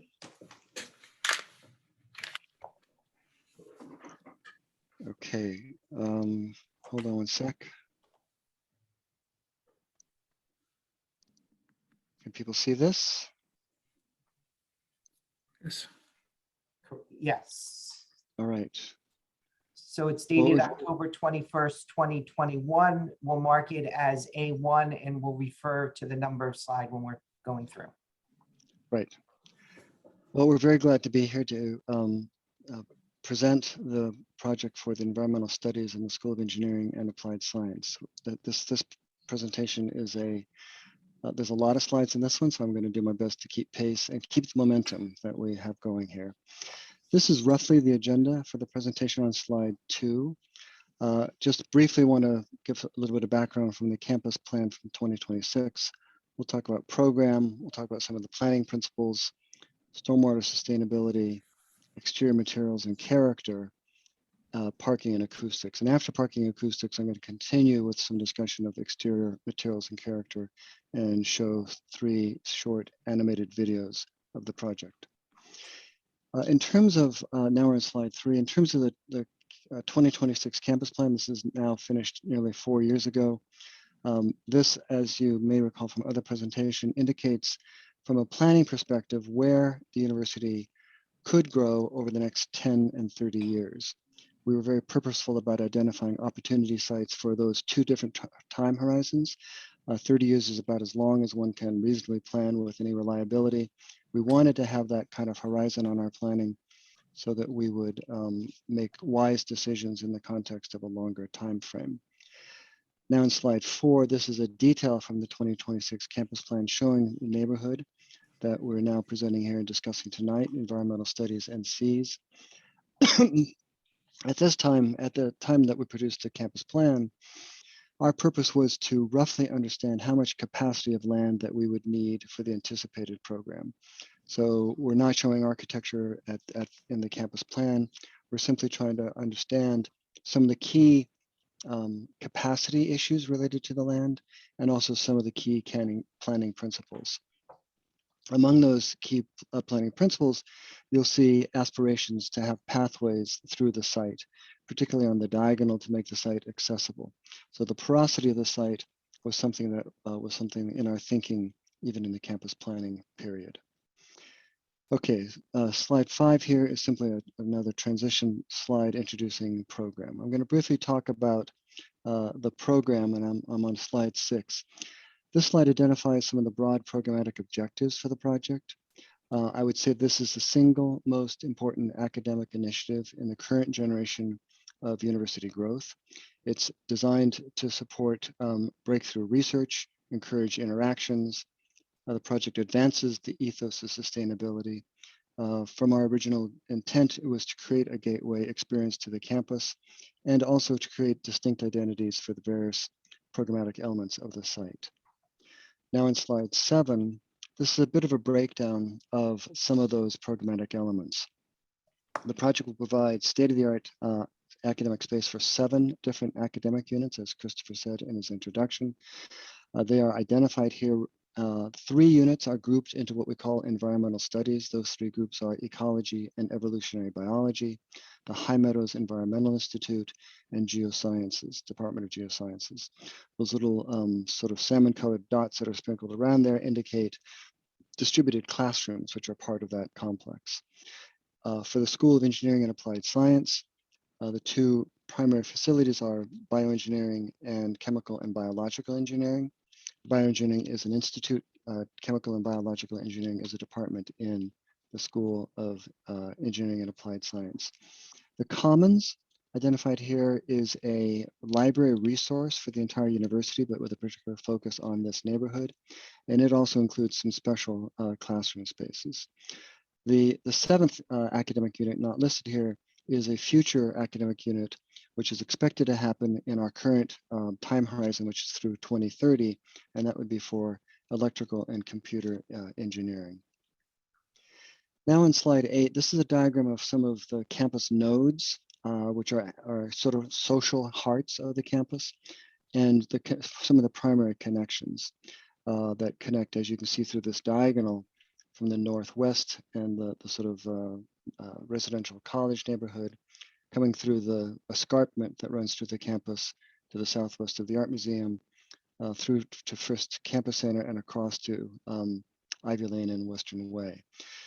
There are other important connectors, but as the campus has evolved, we've realized in our campus planning that we want to have more than one node that brings together the entire campus community. We don't want the campus being balkanized into discrete neighborhoods. We really want to invite the campus to feel welcome and experience the entire campus. And these nodes help to support that interaction. The connections are made through landscape. Now I'm going on slide 9. This is another way of looking at some of the programmatic connections on campus. You'll see now some more details of those academic units, which are occupying the new neighborhood. You see the environmental studies bubbles in a kind of blue and turquoise, and the engineering in red. Importantly, engineering has another building, which is a renovation of Geo Hall, which will be coming to you next year, and that will become a home for computer science. And so this engineering neighborhood will continue to have a foothold in some of its existing facilities, such as the recently built Andlinger Center north of Prospect. It will then jump across Prospect Avenue to the new CBE and BioE complex, and then move along Ivy Lane and Western Way to the west to the computer science building, which will be part of the Geo Hall renovation. There's also connections to natural sciences here and also to social sciences. Those are all important connections for the academic work within this neighborhood. Now I'm on slide 10. This is another way of identifying some of those adjacencies. There are strong connections, as I just said, to social sciences, strong connections to natural sciences, and then the connection to the future home of computer science in the renovated Geo Hall. Moving to slide 11, I want to talk a little bit about some of the campus context and planning principles that are behind the project. Slide 12 now indicates the overall campus site. It's a 17-acre site, and it's the site that was identified in the 2026 campus plan. As Michael Laplace described it, as a long and linear site that stretches along the length of Ivy Lane and Western Way. As I showed in the earlier plan of the campus from a campus plan, there are opportunities to connect this neighborhood to Prospect Avenue, which remains a kind of strong goal. The site includes Roper Lane, as you can see in the middle there. Currently that's the primary, if not the only path that connects the neighborhood of the campus north of Prospect to this neighborhood and to the campus to the south of Prospect Avenue. Now moving to slide 13, I mentioned a little while ago that the landscape plays an important part in providing connection. We use landscape to create quads and open space that are organized around primary pathways. That gives the campus a particular sense of place. This movement through the landscape is one of the defining features of the Princeton campus. The campus serves as a connecting fabric of green space and pathways that join the campus. This tradition is one of the primary factors that are influencing the design of the new neighborhood for environmental studies and the School of Engineering, and we'll show that when we get into some more detail in a minute. Now moving to slide 14, this identifies again the 7 different academic units that are part of the neighborhood, and specifically shows the locations of those units within the complex of buildings. Every program in the facility is connected to every other program through continuous circulation systems that go from the far western part of the site to the far eastern part of the site, as well as a back of house service corridor that extends throughout the entire site. And they also will connect the future building for ECE, which is shown here for the future building site. The Commons sits at the kind of nexus of all of that interaction. Slide 15 shows some of the primary spaces of arrival and the connecting pathways. Our goal through is to use landscape to enhance the porosity, the walking and the bicycle connection throughout the site. Again, as you can see here, they all begin to converge at the open spaces that surround the commons, and that those are connecting to the paths that go to the northeast, to the northwest, and to the west along Ivy Lane. The one to the northeast is the Theorist Pavilion and the landscape, which is a campus entrance that we've talked a lot about in the application for a 9-to-1 Prospect, and that we will talk about in this application. Now on the next few slides, a handful of slides, I'm on slide 16 now. I want to talk about some of the existing conditions and how our network of movement will transform those existing conditions. The first one here addresses the condition of circulation, particularly around accessibility. The existing condition of accessibility is really not ADA compliant. There are some pathways that are 7% and 9%, but they do not. 9% is not ADA compliant at all. 7% would be ADA compliant if it had a handrail, but it doesn't. So the site is in the middle of the site. It is not ADA compliant. We've put some dimensions at the top so you can see that it's about, as Michael LaPlace said, about 1,800 feet long along Prospect Avenue with only one gateway, one roadway into the site in the existing condition. On slide 17, we show how we're able to transform the sort of network of pathways once we get south of the eating clubs. Ideal cities such as Portland have a grid that's perfect for walking and pedestrian activity. It's about 200 foot square. A city like Manhattan has a grid of about, in the Midtown portion, has a grid of about 260 feet by 900 feet. You can see that once we get south of the eating clubs here, we create a network of pathways that are both pedestrian pathways and cycling pathways.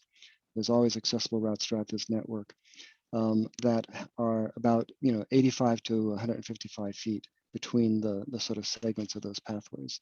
So that is a much friendlier system. It's a much more porous system. Wherever you see one of these red circles with a stair icon on it, there's also an adjacent, either an elevator if it happens to go through a building lobby, or there is a ramp that serves ADA access throughout the site.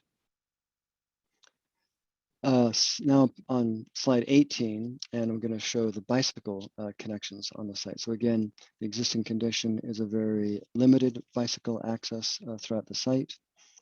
And slide 19 shows the transformation of that to show a proposed, again, a network of bicycle connections with a distance between the segments of the network that are approximately 200 foot apart. The western route, if you wanted to go to the western part of the site, you'd come down Roper Lane, you'd continue to the west and come down, turn down south to, you'd continue to the west on what we call Leafy Lane. You'd come down south to Ivy Lane. There's also another network of bicycle paths that follows the accessible pathway down to the Commons. It diverts a little bit to the east and then comes back in that kind of zigzag back to Ivy Lane and Western Way. So there's right now, if there's only one bicycle pathway through the site, the future site will have 4 bicycle pathways through the site and similar, if not more, pedestrian pathways through the site. You'll see when we talk a little bit later about and show some of the renderings, we're incorporating bicycle gutters where we do have stairs. Bicycle gutters allow someone who might be walking with their bike to navigate the stairs without having to pick up your bicycle. Or if you're just happening to be walking through the campus with a friend, you don't have to get on your bike and take a different route. And also Ivy Lane and Western Way will be designed as a complete street with advisory lanes on the shoulders, much like what we have done in the pilot project on College Road on the west side of campus. Now we're looking at on slide 20, the vehicular network. Roper Lane, as we know right now, goes through the site from north to south. On slide 21, we're showing the new vehicular road network. In this condition, in the proposed condition, Roper Lane will enter the site as it does from Prospect. It will then turn westward along a street that we're calling Leafy Lane. We see this as a very limited access road, particularly to provide access to the southern end of several of the clubs that rely on access to the south. So that's the primary purpose of this. So limited access for the clubs, also service and emergency access to the complex. And that's the extent of traffic we anticipate on Roper and on Ivy Lane. We really want to create this as a pedestrian environment. On the right-hand side of the slide, you'll see what we've called the North-South Connector. That is a road that is a new road connecting Ivy Lane and Western Way to Prospect Avenue.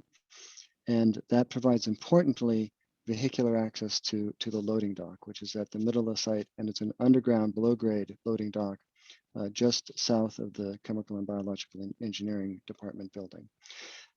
This also will serve as a bit of a part of the network for traffic that is seeking the new parking garage that is being built at the corner of Faculty Road and Fitz-Randolph. And one of the primary purposes of the road is to provide routes that keep traffic off of the neighborhood network, which is very important to some of our planning principles.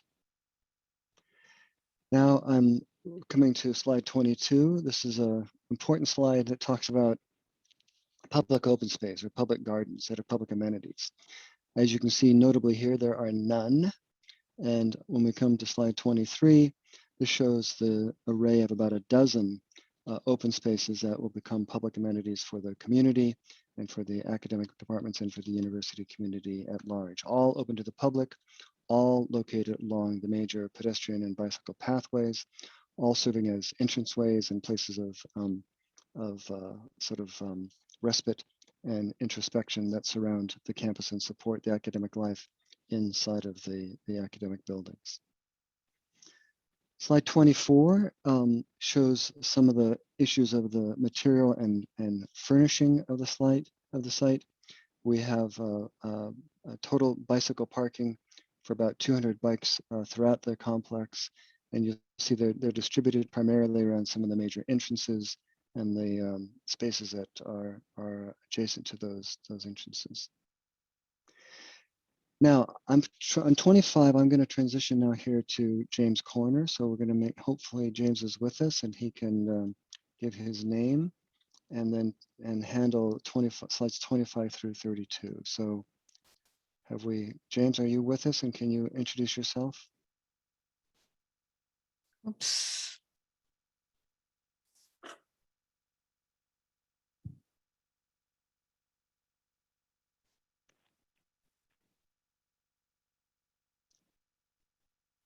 Tatiana, have you found James? I am texting him. I think he's having a hard time. He is listed as a panelist, so he's connected somehow. He is connected. Yeah, no, I can see him as a panelist, but Would it be, I'm wondering if I can, let me go on to the presentation so we don't lose time here.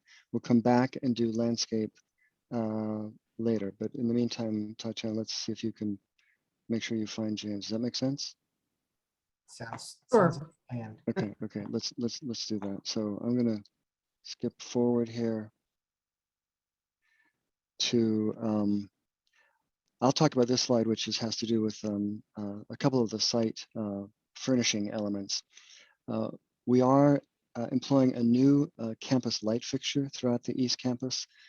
This one is dark sky compliant and meets our goals for LED, for LEED gold. So that'll be a new standard on the eastern part of the campus throughout this neighborhood. And then I think it's noted in the SPRAB report or staff report about the kind of complexity of the site. It is a very large site, and we're supporting this with the new campus wayfinding system, which is under design. This shows 3 of the elements of that campus wayfinding system, which includes a much more thorough mapping system of the campus, of neighborhoods, and of the campus in general.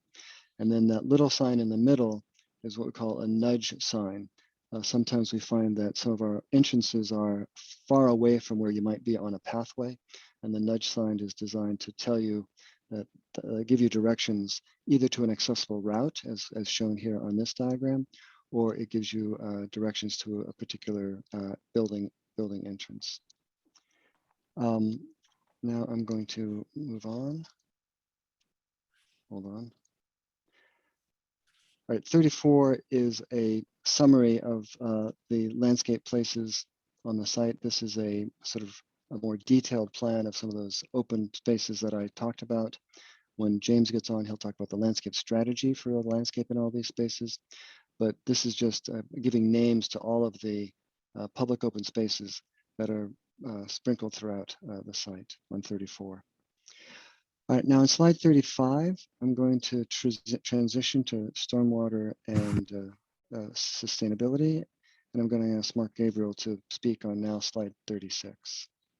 Hey, Mark, we've had you sworn in, but you haven't been qualified yet. Can you give us a little bit about your expertise in education? Absolutely. As I said before, my name is Mark Gabriel. I'm a civil engineer and project manager at Niche Engineering. I've been doing civil engineering for the last 16 years. I'm a professional engineer in the state of New Jersey and Massachusetts. And I graduated from Northeastern University with a bachelor's of science in civil engineering. Madam Chair, we would like to present him as an expert engineering and stormwater management. We accept your qualifications. Thank you very much. All right, good evening. First off, I'm going to start with the discussion of the on-site stormwater analysis and management systems for the project. And then as I go on further, we'll be discussing the regional system permitted previously beneath the soccer stadium and how that factors into this project. But starting off with this first slide, number 36, this is just a context, an overview of the campus north of the lake. Some of you may have previously attended a special SPRAB meeting where we discussed how stormwater at the campus is really studied holistically.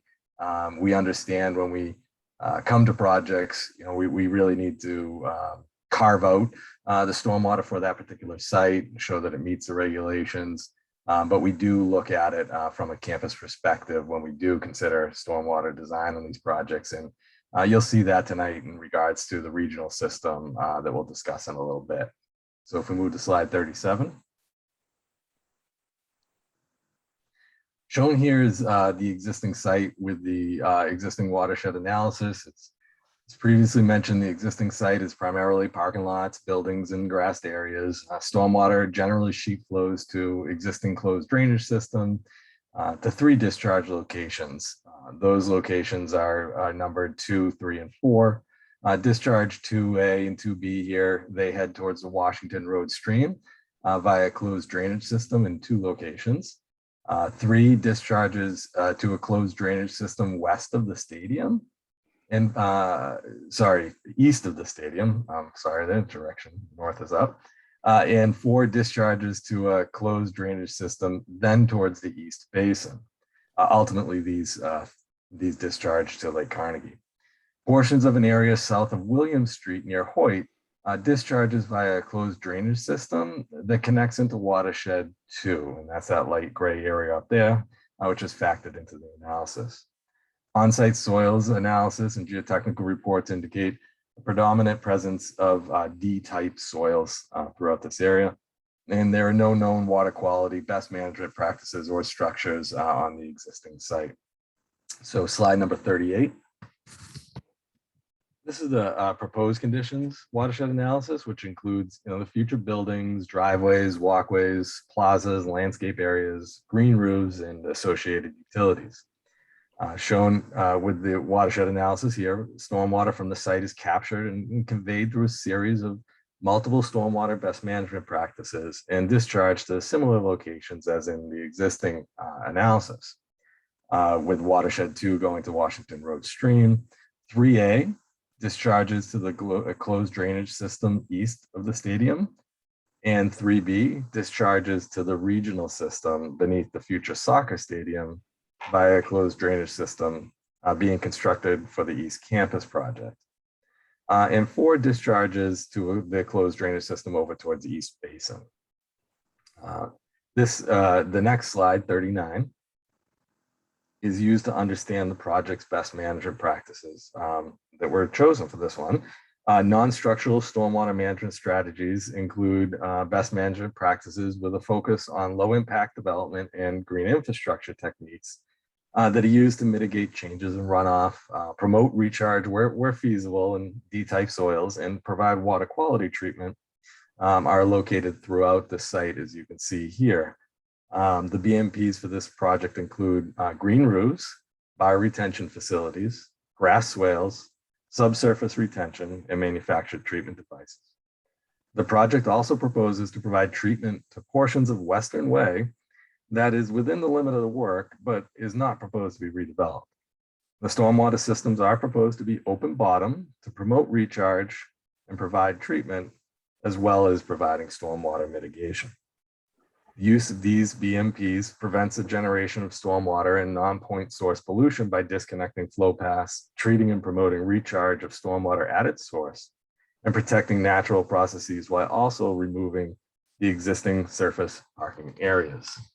And one thing just to point out before we move to the next slide is that the proposed design, it includes approximately 28,000 square feet of green roof area, approximately 14,000 square feet of bioretention area and planters, the restorative landscape and new trees, 7 small-scale subsurface extended detention systems dispersed throughout the courtyard areas, and a rainwater harvesting system to capture rainwater from the rooftop and store in a 12,000-gallon tank for reuse. All right, slide 40, please. So, as mentioned previously, a portion of the site is proposed to be routed to the system beneath the future soccer stadium. This slide indicates how the site discharges today, but brought out a little bit further in colored to see a larger portion of the East Campus area. As a reminder, the blue area goes towards the Washington Road Stream. The green area goes towards the D'Annunzio Pool via the closed drainage system we talked about before, and the orange area towards the East Basin, all via those subsurface closed drainage systems. The next slide, though, 41, indicates that shift in watershed divide in the proposed condition, and also includes the overlay of the future East Campus development project that's currently under construction. The blue area continues to flow to Washington Road Stream. The green area has shrunk a decent amount and continues to D'Annunzio Pool area via the closed drainage system. The orange area is shrunk and continues to the East Basin, and the new magenta area goes to the system beneath the soccer stadium. Again, all of these via the closed drainage systems. As a reminder, the system beneath the soccer field is an enclosed, not open bottom, enclosed, precast concrete stormwater detention system that is proposed to mitigate storm events for the ES&Cs project, as well as other future upstream projects.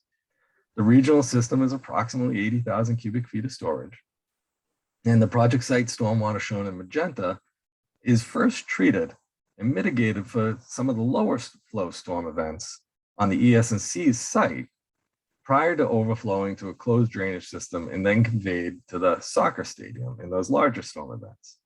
At its peak, the project site uses approximately 80% of the storage beneath the soccer stadium, leaving 20% for future upstream projects. Following mitigation in the detention system, the stormwater is slowly released into a future storm main currently under construction as part of the East Campus project, and then to Lake Carnegie. Before we move on, we did receive a few peer review comments just to address quickly. We received some comments from our stormwater peer reviewer, Joe Scupian, and generally relative to reviewing the stormwater model, the time of concentrations, grading of bioretention facilities, drawdown calculations relative to orifice sizes, TSS removal figures, and bioretention exfiltration. We responded with Joe to address these items. We updated some of the hydrologic calculations, and we provided that revised information to address his comments. And we also received comments on rainfall data, green infrastructure practices, pervious pavement, and green roof areas from PEC. In general, the responses include that the most current precipitation data from NOAA has been reviewed and is consistent with the 24-hour rainfall data included in the stormwater report. The stormwater management strategies include best management practices with a focus on low impact development and green infrastructure techniques that will be used to mitigate changes in runoff, promote recharge where feasible, and provide that water quality treatment. This design prevents the generation of stormwater and non-point source pollution by disconnecting flow paths, treating and promoting recharge of stormwater at its source, and protecting natural processes. Additionally, while pervious pavers were considered for the project, it was decided that a balance between on-site and subsurface green infrastructure, as well as the 28,000 square feet of green roofs and a rainwater harvesting system, were better suited to meet the project needs and regulatory requirements. That's what I have for stormwater right now. We can move on to slide 42 and happy to answer questions later. Great, thanks, Mark. I'm going to pick it up here and talk about generally sustainability goals. I'd say the project overall has a very ambitious program of sustainability objectives. I think you may know that our campus goal is to achieve carbon neutrality by 2046. Most of the rooftops here are, well, all the rooftops are either green roofs or solar ready roofs. There are some portions that are outside of those red boxes, those red dashed line, if you can see those on the rooftop, that are not able to be used for solar panels. The current generation of solar development on the campus will meet roughly 19% of our current demand for electricity. This project, the solar panel part of this project would be, it'll be solar ready, and it'll serve the next power purchase agreement for the next generation of solar energy on the campus. Importantly, this will be the first academic complex served by the new GeoExchange hot water system, which has been under construction, and that is the most energy efficient technology for heating and cooling spaces. The project includes a number of passive design principles, and it includes high performance building envelopes. There is extensive use of mass timber. I'll show that on the next slide. And obviously, as Mark has just testified, the comprehensive campus stormwater system reduces flows to the stream corridors and to Lake Carnegie. And in terms of number of trees, there's a large number of new trees that are planned on this site. I think it's a net add of 874 trees, and that's part of a campus-wide system that between 2007 and 2030 will have added 4,600 net new trees to the Princeton campus. Now on slide 43, this is simply just a summary of some of the ambitions from our Sustainability Action Plan, a reminder of all the things that I just ticked off that we're trying to achieve on this project.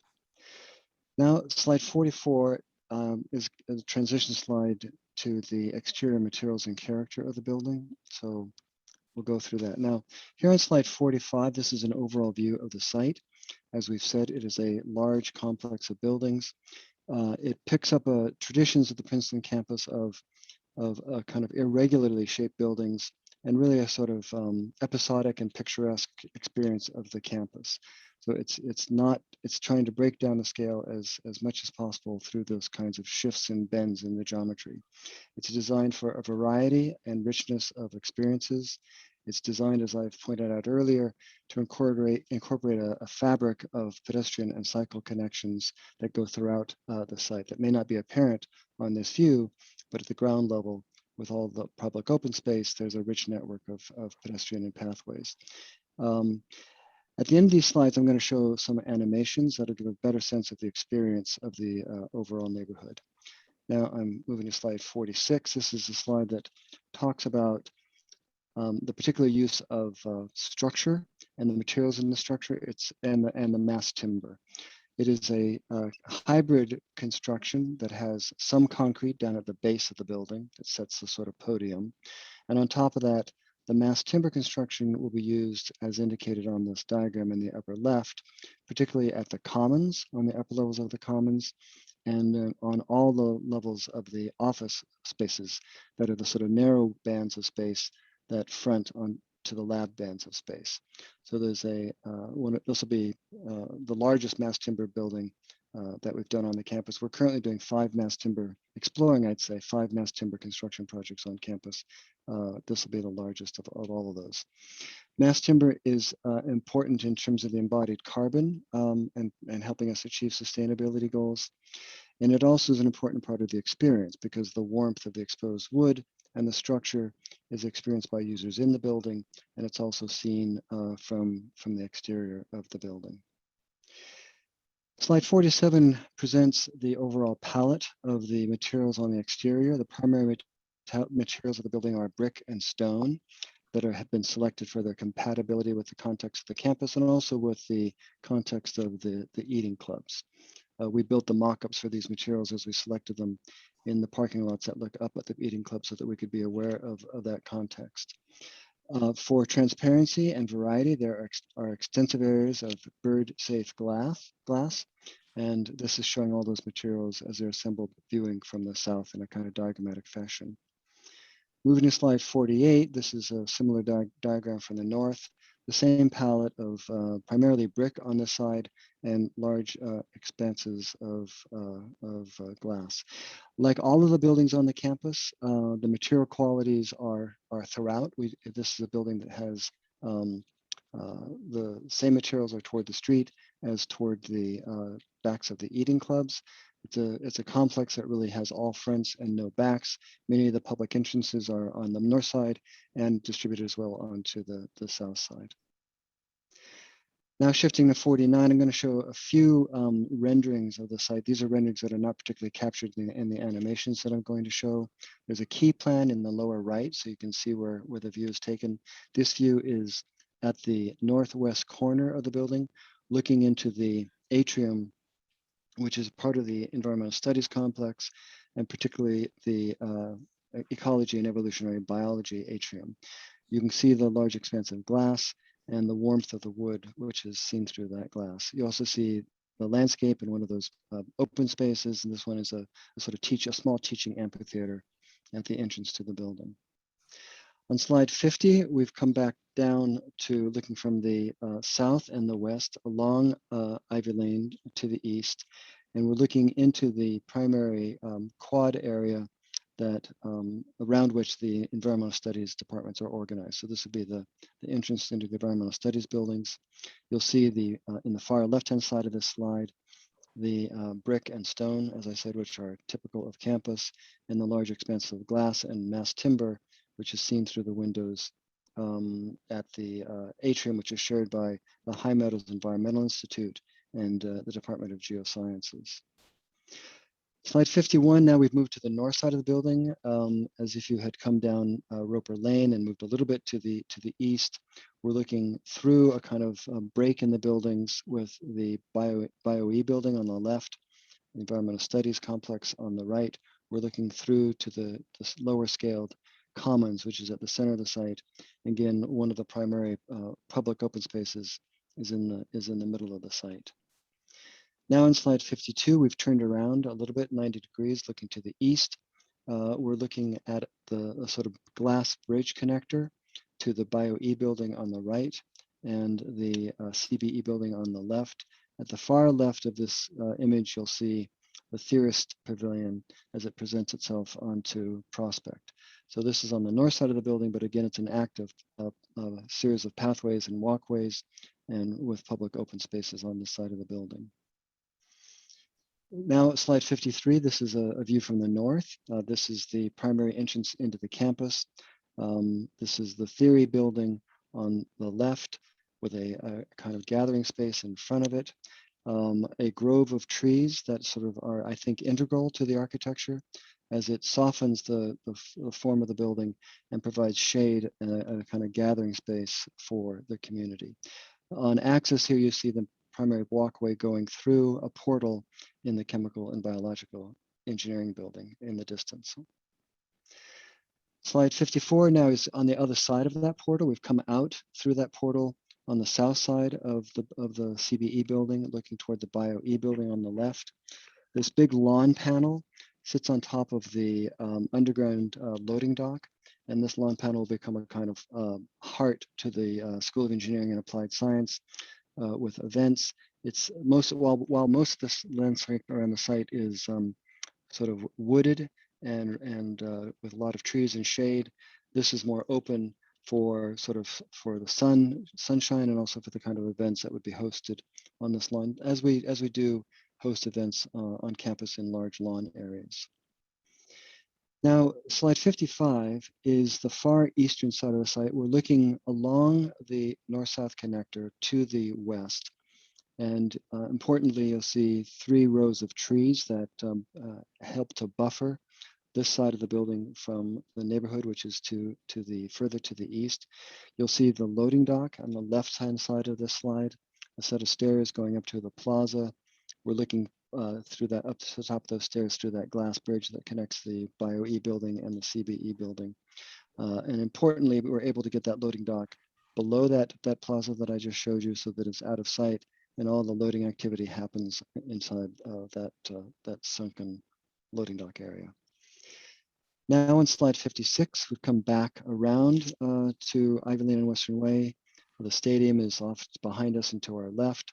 We're looking up to the Commons building, and to the left is Ivy Lane headed west to the campus with the Environmental Studies building in the distance. In the foreground on the right is the BioE building. And you'll see a set of stairs with one of those bike gutters in the middle of that. The bicycle path and accessible path is just off to the right of this slide. Now on slide 57, these are helpful sections that give a bit of the analytic understanding of the site. The upper section is taken through Ivy Lane, which is shown on the far right-hand side of this section.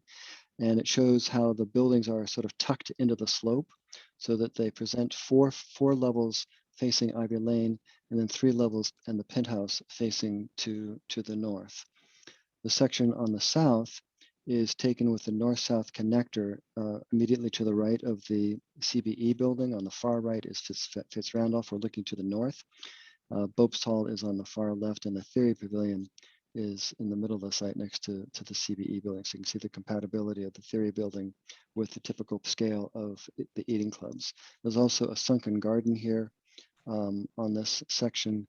And then you'll see the landscape that begins to buffer the building from the neighboring properties on the east.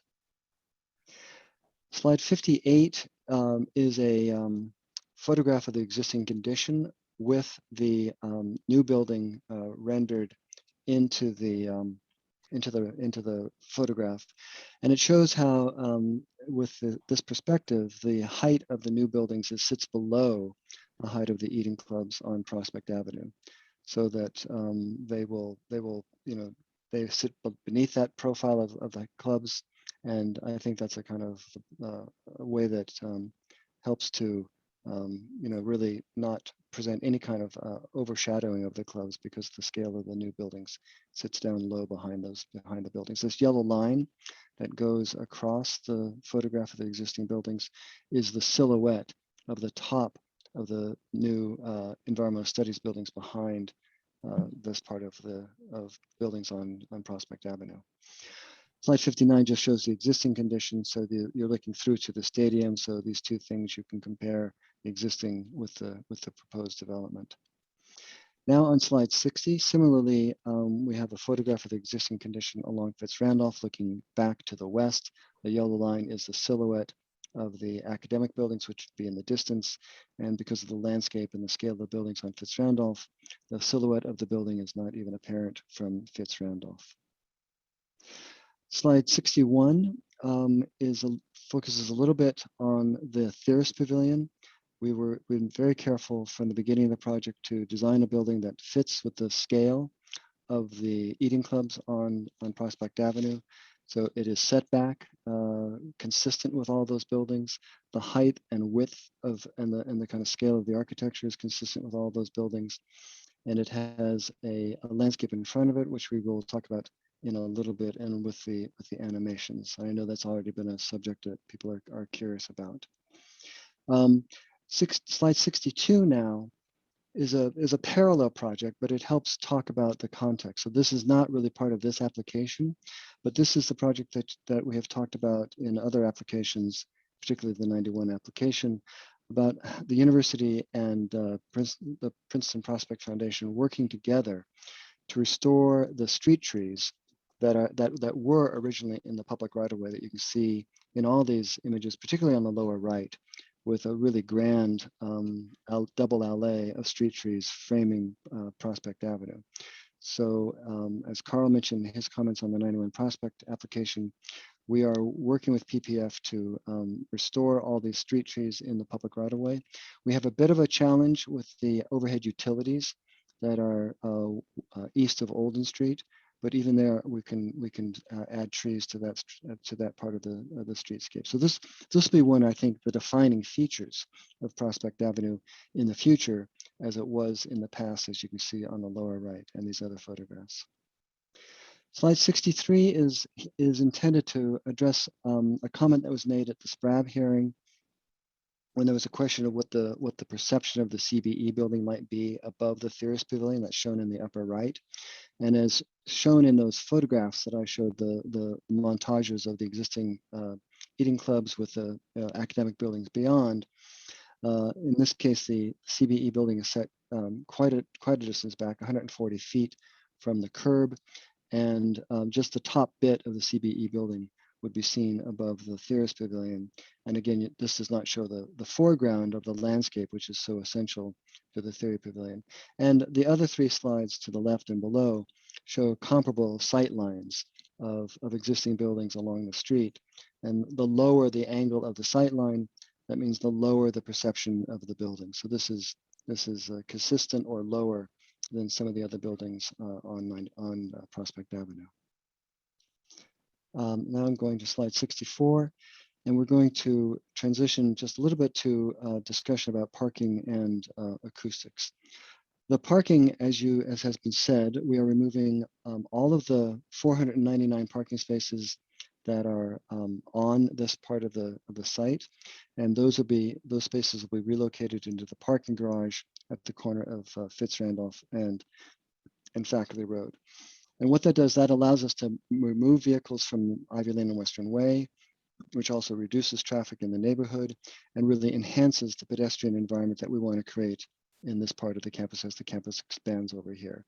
I mentioned that Ivy Lane and Western Way will be designed as a complete street, which is really a street that preferences all modes of transportation, particularly pedestrians and cyclists, but shares the road with vehicles.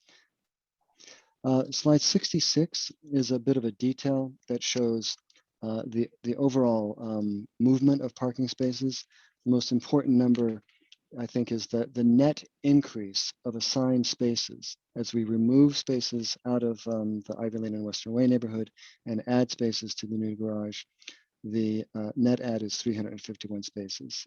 That serves the future growth of the university and the beginning of the growth of the Environmental Studies and Seas project. Slide 67 now is another way of summarizing some of the impacts of the strategies to relocate the automobile traffic to the parking structure. There'll be fewer cars on the street and reducing traffic in the neighborhoods, while there will be a increase in the commuting population because of our very robust transportation demand management program. The net increase in parking spaces from this project will be 18 in the short term, and over the long term will be 94 spaces. And those will be easily accommodated by the growth in parking spaces in the new parking garage. All right, now on slide 68, we're going to talk about acoustic analysis. I'm going to introduce Jim Merrill, our acoustic engineer. I'm going to frame the discussion a little bit and probably steal some of Jim's talking points, and he'll repeat these. But I just wanted to point out that the basic message is that these buildings do include laboratories and there are exhaust fans. The fans have been carefully designed to be integrated with the architecture and screened from the view. The noise levels will be below state regulations, and importantly, the ambient sound, the noise will be lower than the existing ambient sound in the neighborhood.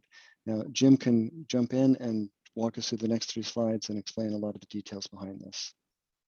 Yeah, thanks, Ron. Jim, before you get started, you've already been sworn in, but can you go over some of your qualifications, experience, education? Yes, I graduated from the Penn State University in architectural engineering, specializing in environmental systems with a specialty in acoustics. I worked for Owens Corning in their acoustic research labs, and I've been since then working as an acoustical consultant for 40 years. Doesn't seem that long, but somehow it catches up with you. I'm a member of the Institute of Noise Control Engineers, the National Council of Acoustical Consultants, and again, been doing this for 40 years. We would like to present him as an expert in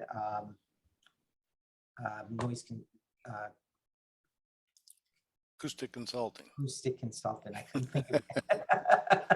Thank you. We accept your qualifications, Mr. Merrill. Thank you. Thank you very much. Thank you very much. Thanks, Ron, for stealing my thunder, but that's okay. What you see here in front of you is a sound contour map. This is the daytime condition. The bubbled areas show the daytime existing sound levels, which is essentially what we measured over a 2-week period in March, well before the cicadas were in town. And then we have underneath that in the bubbles, we have the project sound levels that are projected from the new project, with showing some of the noise source locations along the building.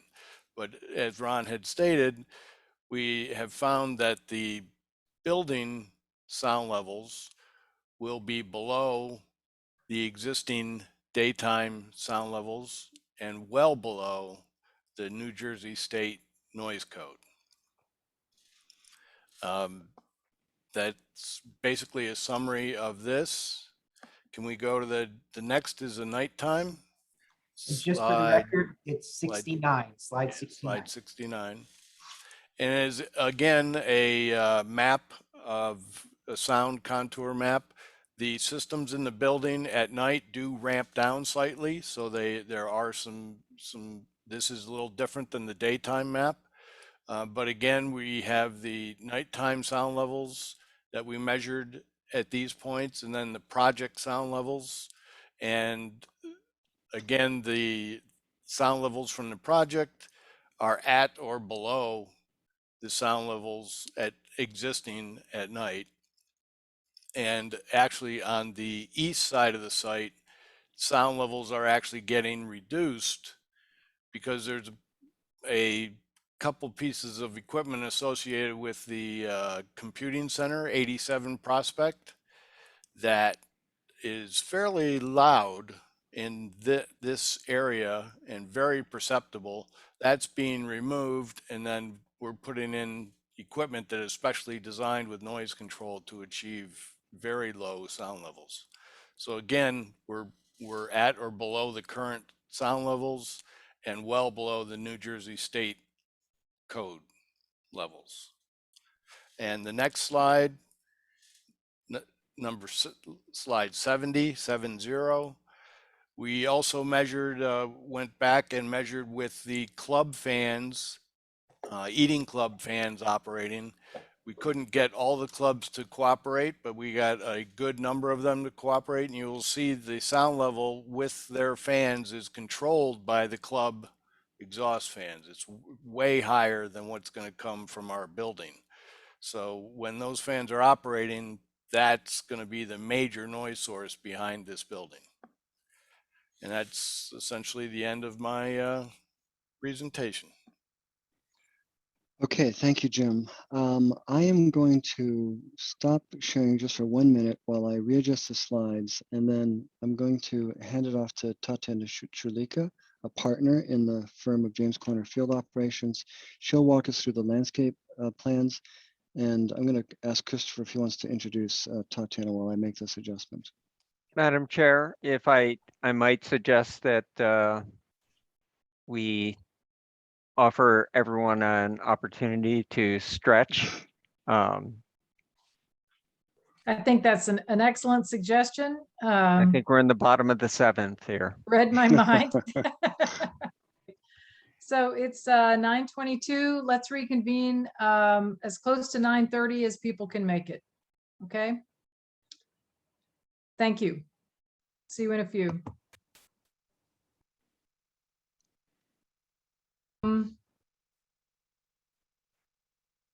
Thank you. We're back.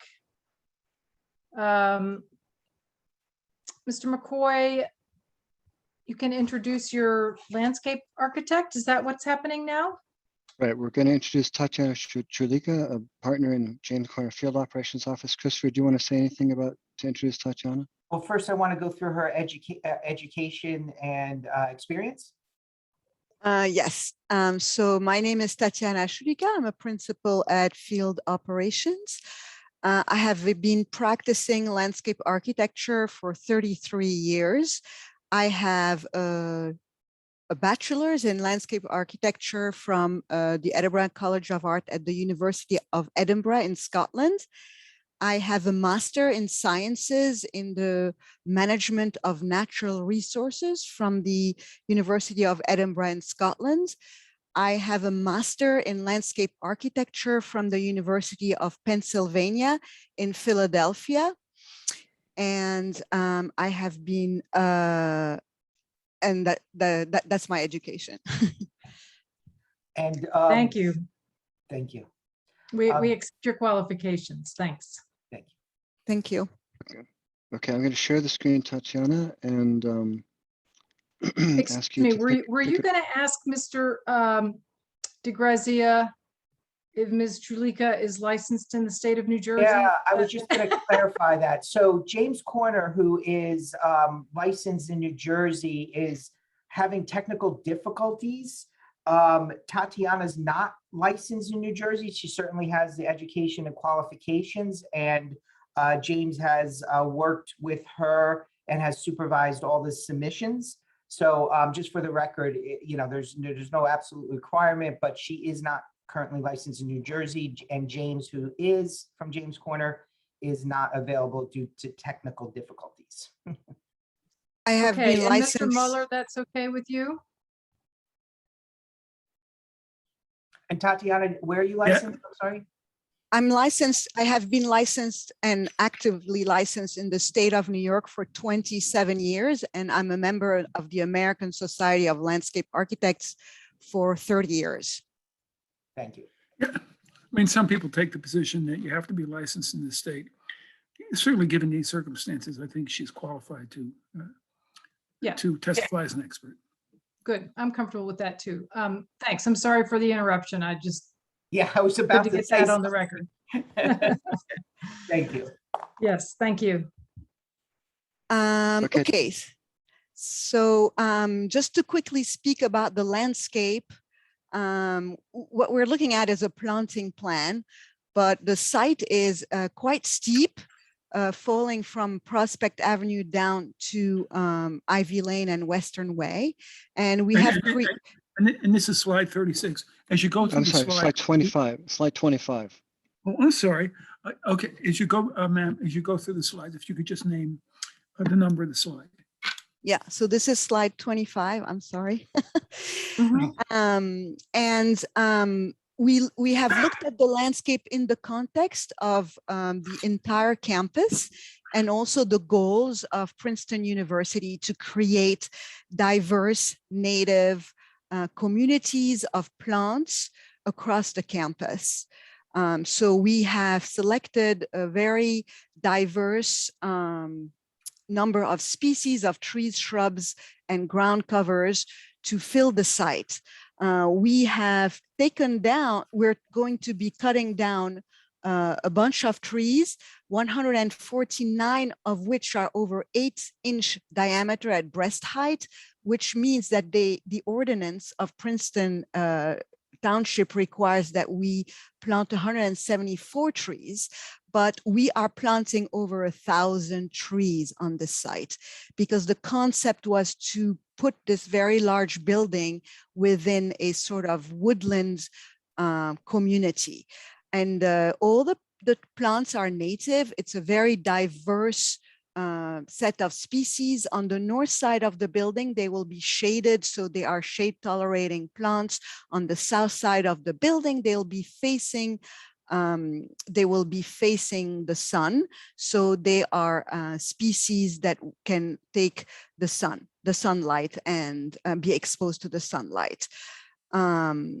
We have also spoken a lot to the faculty because, as you know, this is a faculty that works in environmental sciences and the SEAS faculty, and they have an interest in their environment and what we're doing here. So we have not only worked on the plants, but also on introducing rocks in the site and places that are of interest to the faculty and the students as well, and the community at large, because all the spaces are open to the community with all the gateways that were described by Ron earlier. So everybody can traverse the site, which has become very porous and will go through all this greenery and all this landscape instead of parking lots at the bottom of Roper Lane as before. And so this is slide 26, and here are some examples of the trees that are native and that we are going to be planting. And again, as part of a holistic campus approach, we're trying to pay a lot of attention to changes in the landscape throughout the years, meaning, for example, like the flowering dogwood is an event in the spring, but maybe the red maple is an event in the fall, like right now, and other plants provide a lot of shade in the summer, or like the river birch have a very interesting bark in the winter time. So, or a structure or an evergreen. So there are lots of plants that provide interest all year round, not only in the summer, but during the school year as well. So here are some shrubs and slide 27. Slide 27. Yes, thank you, Ron. Here are the shrubs, and you can see at the top is the calendar year from January on the left to December on the right. And this was a way for us to explain how we pay attention to what happens in the winter. For example, you know, the winterberry is interesting in the winter time, even in the snow, and other plants have flowers in the spring, in May. And so that's what we pay attention to and how we mix them across the site.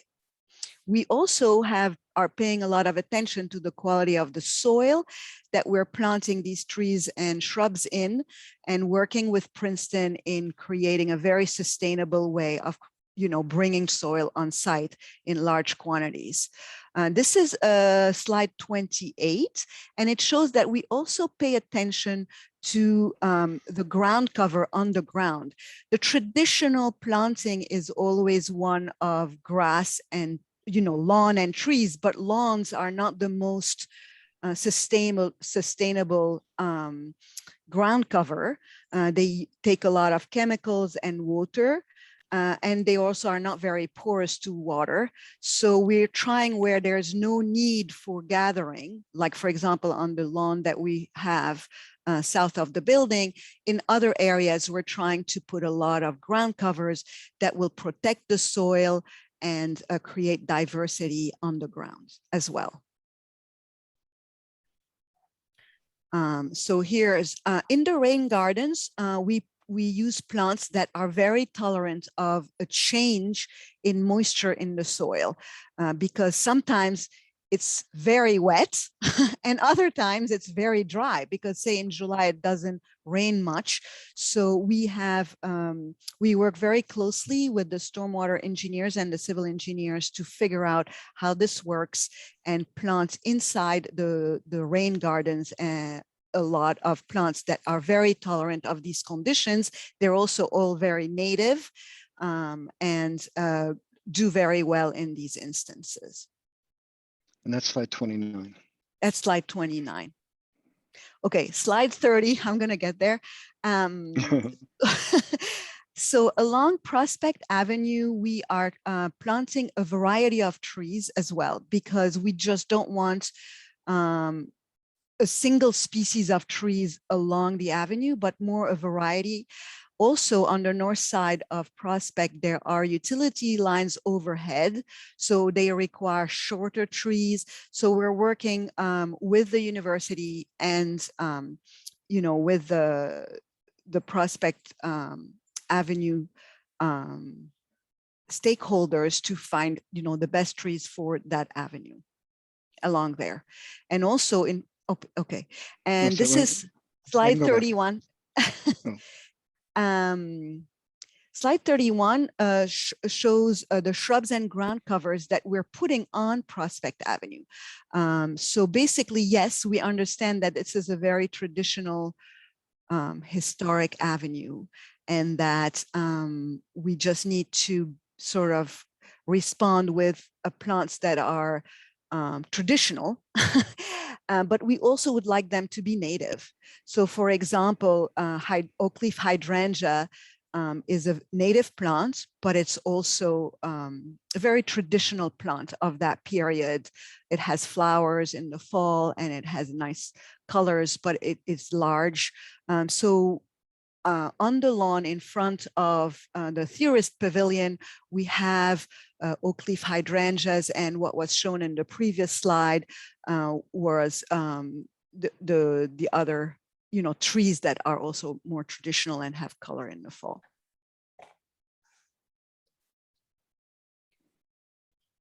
So the paving materials vary as well, depending on the use and also what we need to portray.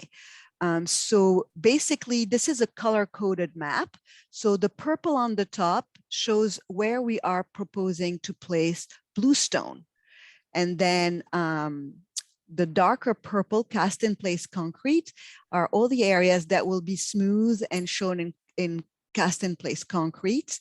And then we also have unit paving with interesting shapes on Ivy Lane in front of the Environmental Sciences building to sort of receive the public in a space that is interesting and has interesting paving shapes and plants to sort of create a public space on Ivy Lane so that the environmental sciences community speaks to the rest of the campus to the south, and on Ivy Lane and Western Way, which we think is an east-west connector between the east side of campus and the west side of campus on the other side of Washington Road.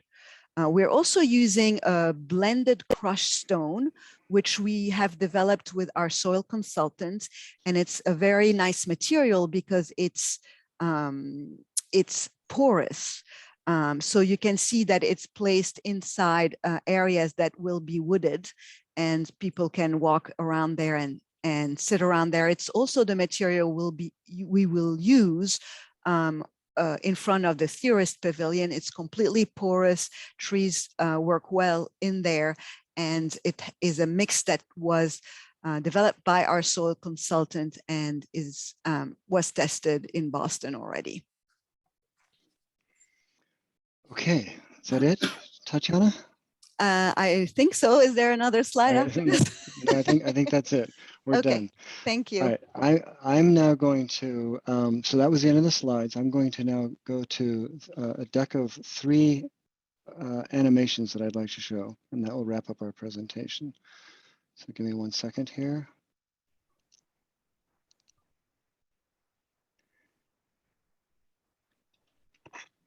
So why don't we mark these virtually as A2, 3, and 4?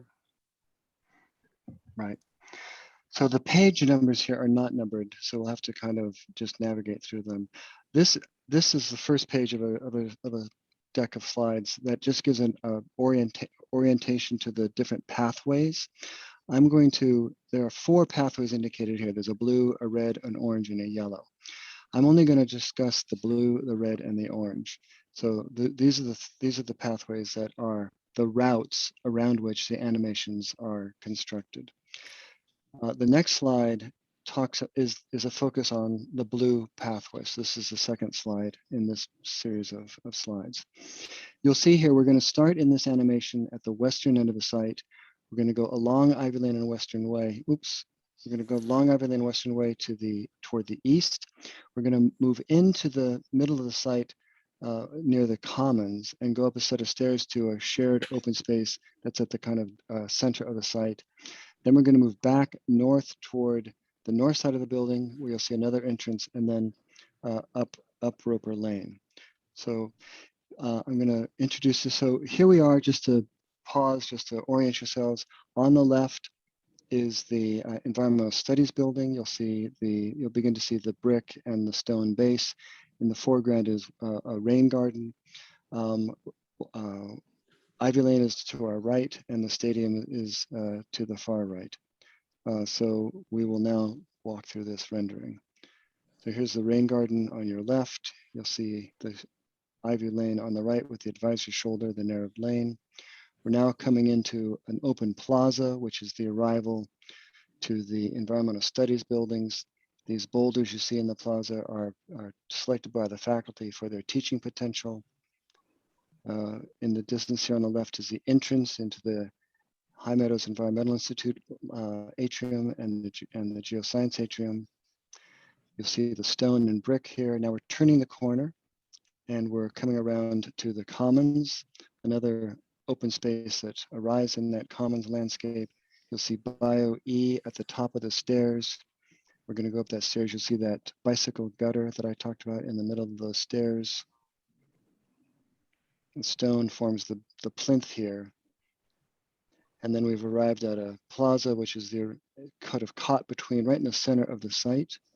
That's Bio E on our right. We're spinning around looking back at the Environmental Studies building, continuing to look around back to the campus. And then this is now the Commons building. You'll begin to see some of the transparency through the Commons and the vistas out through the Commons. In the world of animations, everything blooms all the time, every time. So it's very beautiful. That's the Bio E building. Now we're going to continue our journey up to the north. So this is along one of those new accessible routes through the campus. Cap and Gown Club will be ahead of us through that landscape. We're going to take a little bit of a turn here to the left and come to the north side of the building, where you'll see another arrival plaza. And you'll see in the distance Leafy Lane, and you'll see the parking lot for Cottage, which is accessed off of Leafy Lane. I'm going to turn around here. You see the scale of the building is quite compatible with this neighborhood. That's one of the entrances into the atrium. Another public space garden right there at the entrance. We're going to turn around and see Roper Lane, and remember Roper Lane has been rebuilt to be fully ADA compliant and repaved to become more of a campus entrance, with Cap and Gun on our right and Cottage on our left. And we're going to head back up to Prospect Avenue. So that should give you a sense of how the building sits, how it presents itself to Ivy Lane, how we navigate the hillside, how we have all these landscapes, and how we connect back to Prospect Avenue.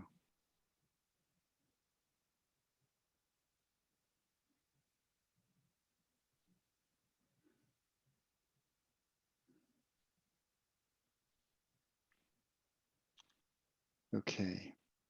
Now I'm going to talk about the red path. The red path is one that really, I think, is important for understanding the context of the theory building and also the landscape in front of it. We've already heard comments about the landscape and our commitment to work in a process with the town staff and with the PPF to build on the kind of the sort of open dialogue, sharing of priorities, and reaching a kind of fruitful compromise. So we're fully prepared to do that. We'll talk a little bit about the logistics of that at the end of this presentation. But one thing I think this might be helpful for this conversation, this animation gives a really good idea of what the landscapes along Prospect Avenue are like. I'll let you judge for yourselves. I think they're quite diverse. There's lots of different types of landscapes, so there's really not one formula for a landscape. And this rendering this animation will begin to share some of that. So we're going to begin here at Cannon Club on our right with a low stone wall. You'll see this is where there's red gravel. I think Clifford mentioned on the other side of the street is a gray gravel. You'll also see that the street trees are missing. You can begin to understand how important those street trees are because you can see them in the distance where Quad Club is. So we're going to start this animation and just get a sense of what the experience is like. So some landscapes, some clubs have very open lawns. We're coming up to Quad, which has a lot of trees screening the building. So a very different kind of landscape when you get to Quad. A much denser landscape here, hiding the building more. As you come to the end of Quad, you'll see they use the front yard for parking lot, which again is a different use of landscape. And now we're coming up to Ivy, which is yet a very different landscape, no trees at all at Ivy. And then we're coming to Cottage, which has a typical pattern of two trees framing a walkway, yet another language of vocabulary for the trees. Roper Lane will then appear at the end of this walk. You begin to see the power utility poles on the left-hand side, which are unfortunate. Now we're at Cap and Gown. The grass is going to begin to replace the gravel on the other side of the street, on the north side of the street. In front of Cloister, there's a taller hedge. Bowen and the utility lines are on the left. As we approach Charter, there's another club with a dense screen of trees in front of it. And beyond Charter, at Obst, there's again a sort of slightly denser screen of the evergreen trees. There are no hedges at Bobst, which is another difference. Now the planter strip is turned to grass. We're beginning to approach the Theory Pavilion, so you can see the street trees that we're proposing are beginning to show themselves. You'll see a denser landscape in front of the Theory Pavilion, which is consistent with a number of the clubs. And one of our goals has been to create a rival place, a public space, as opposed to a private space in front of the Theory Pavilion, because it's not a private club, it's a public space. We're looking around to the siding of 91 Prospect on the other side of the street. Now, this was done before our recent change to move it, but I think the setting will be the same. We'll replant that buffer of trees between 91 Prospect and the parking garage. Looking back here at the Theory Pavilion, the color of the Theory Pavilion is being specified to match the color of the limestone of the traditional clubs. And now we're going through that walkway. There's a sunken garden on your left, and we're approaching the CBE building and the portal that goes through to that big open lawn. So that was meant to show the context along of Prospect Avenue and some of the diverse landscapes that exist there, and how the Theory Pavilion and its landscape could fit into that site. And Now we'll we're mark looking at that as, the, we'll mark that as A3. okay, now we're going to look at the orange path, and this is a shorter path. We're going to start at Fitzrandolph, and we're going to move to the west.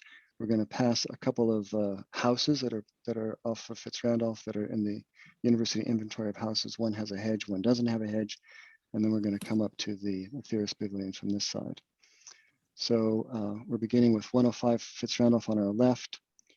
You're beginning to see the 91 Prospect move to the north side of the street on the right. Grass planters down at this part of the neighborhood. The house on the left does not have hedges. It opens up to that. And you're beginning to see again the street trees and the sort of denser screen of trees in front of the Theory Pavilion. The corner here has some of the diverse landscapes that Tatiana talked about. Now we're seeing the Theoris Pavilion is actually a very light, delicate building fronted by the trees. You see Bopes there. And we're going to turn around to that nicely scaled space between Bopes and the Theory Pavilion, looking at the CBE. And a sense of the sort of public space that we want to create in front of the building. And looking back to the east.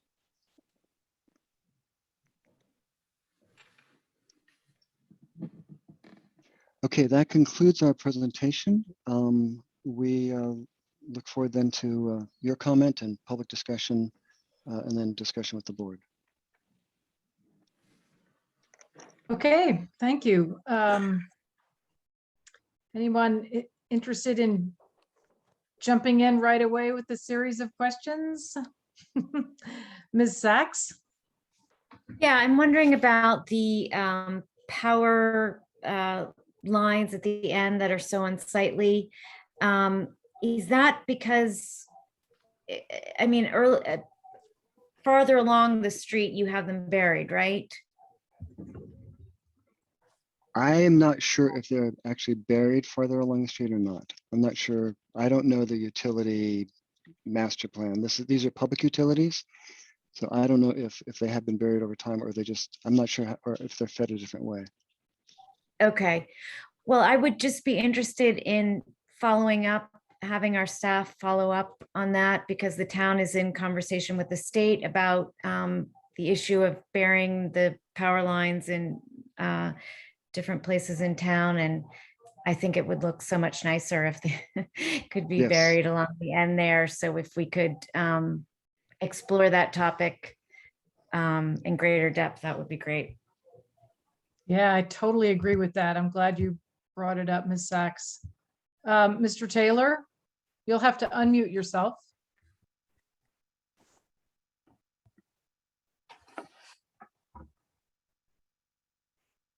Oh, there you go. Yes. I have no idea why it must do that to make, well, not a principle. I'm embarrassed. In any event, when one walks the landscape of the development, the first thing that comes immediately to mind is the steepness of the slopes, which brings me to the general question of the flow of water. This is an unusually steep hill in Princeton, very, very steep. Stormwater surely will be a major challenge.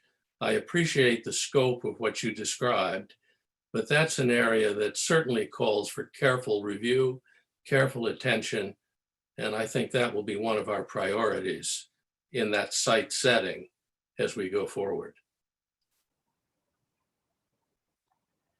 Yeah, thank you for that. Did you have any specific questions about, well, I'll use that as a segue to a question I was interested in asking. And I guess this is for, Mark Gabriel. Right. Mr. McCoy, you can decide who it's for, but probably yes, for Mr. Gabriel. I'm curious if it rains 1.25 inches over a couple of hours, is the stormwater management design going to route any of that water to basins, underground basins off-site, or would that size of storm be managed on site and basically absorbed on site? Mark, that's definitely a Mark question. So an inch and a quarter over a couple hours.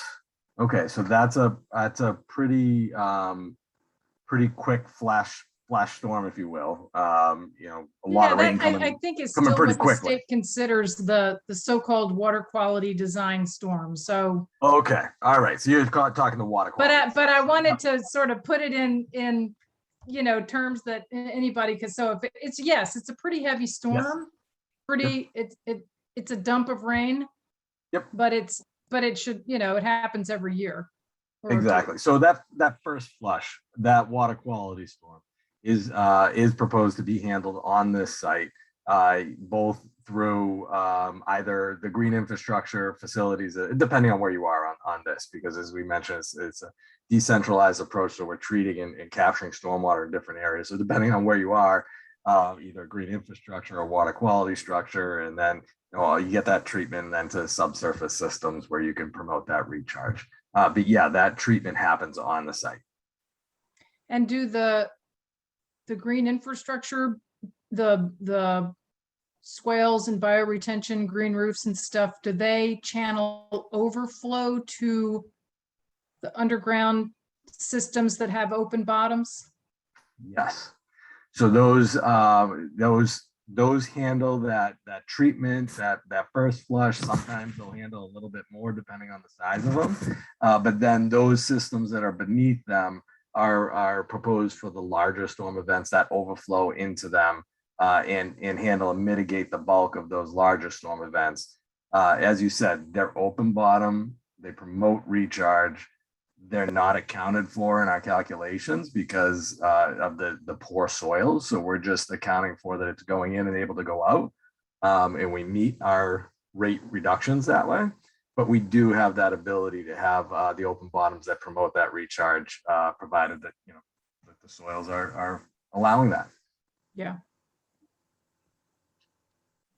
Mr. Cohen, and then Mr. Quinn. I had a couple of material questions on the exterior building material sample board, I guess you'd call it. There was a wood material that was shown, but I didn't see any wood on the exterior in the renderings. And I'm just wondering, Ron, if you can indicate where that might have been. That is wood representing the mass timber that is part of the structure. So as I said, it is internal, but we think that it'll be, the warmth of it will certainly be present in dusk and evenings. So it'll be I think a very important feature of the building, but more from dusk to evening. And the other material question on the paving materials diagram for landscape, I felt like I saw more colors on the map than were in the key. And if you could bring that up again and maybe tell us what some of those other materials are. Okay, give me 1 second.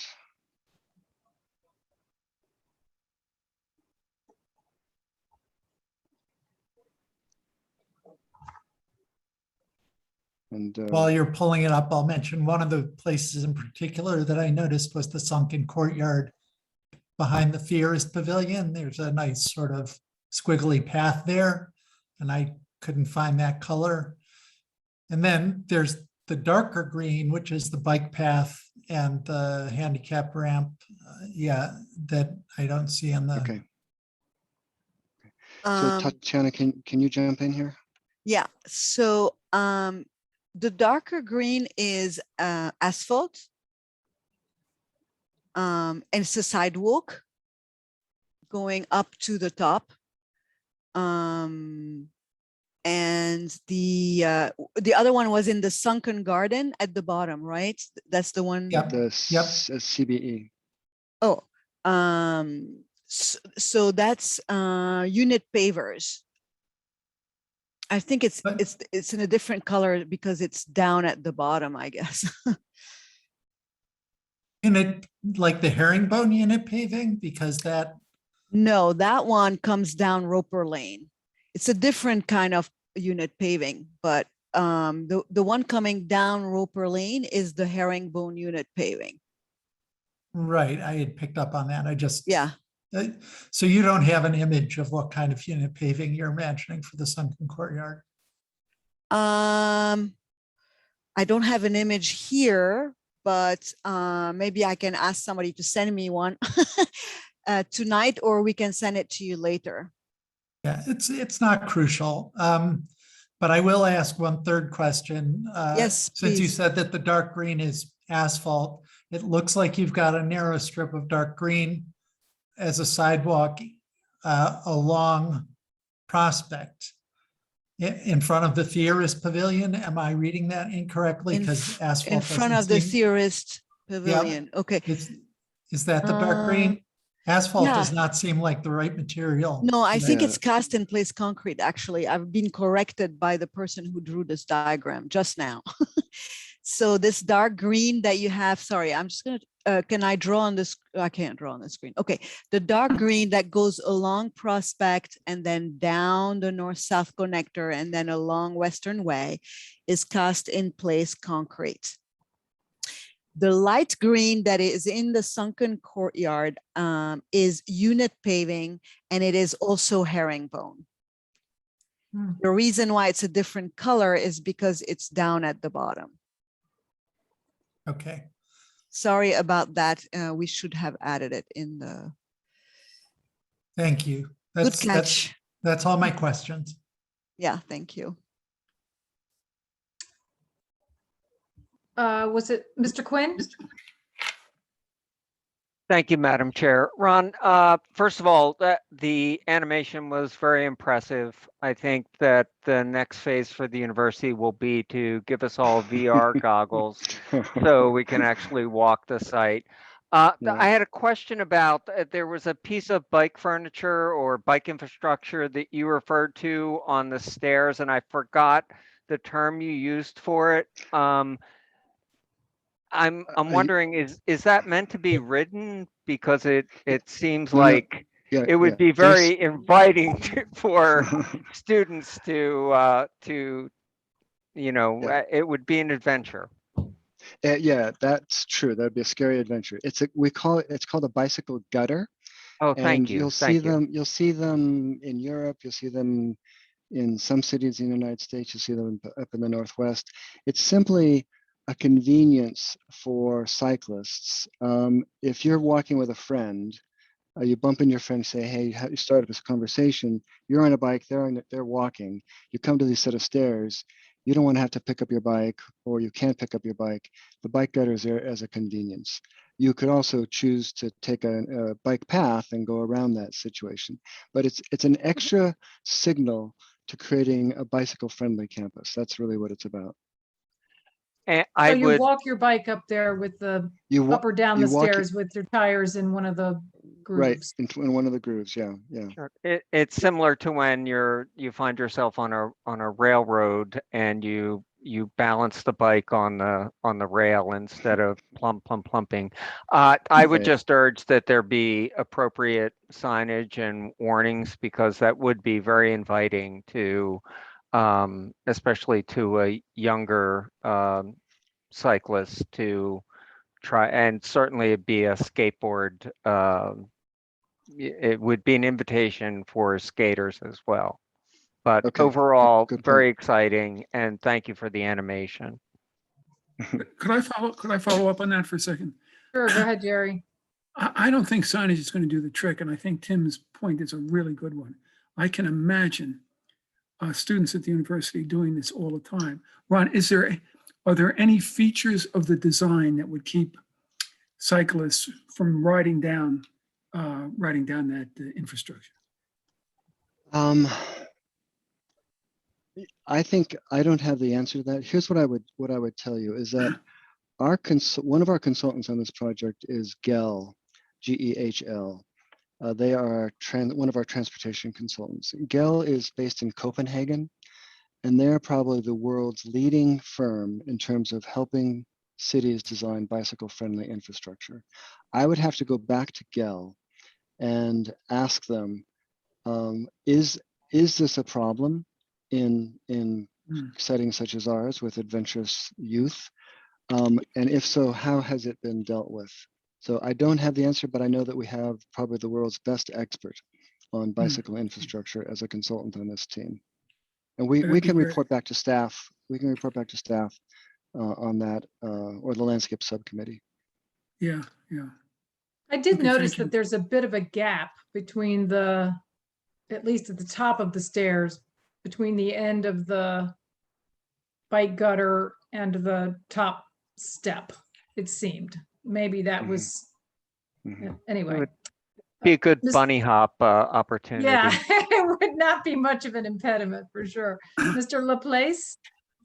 Thank you, Chair. I wanted to talk about the front lawn of the Theorist Pavilion. Can we put up an image of that?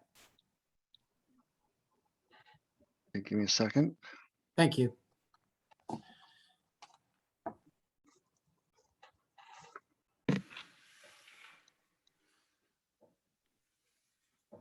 Sorry.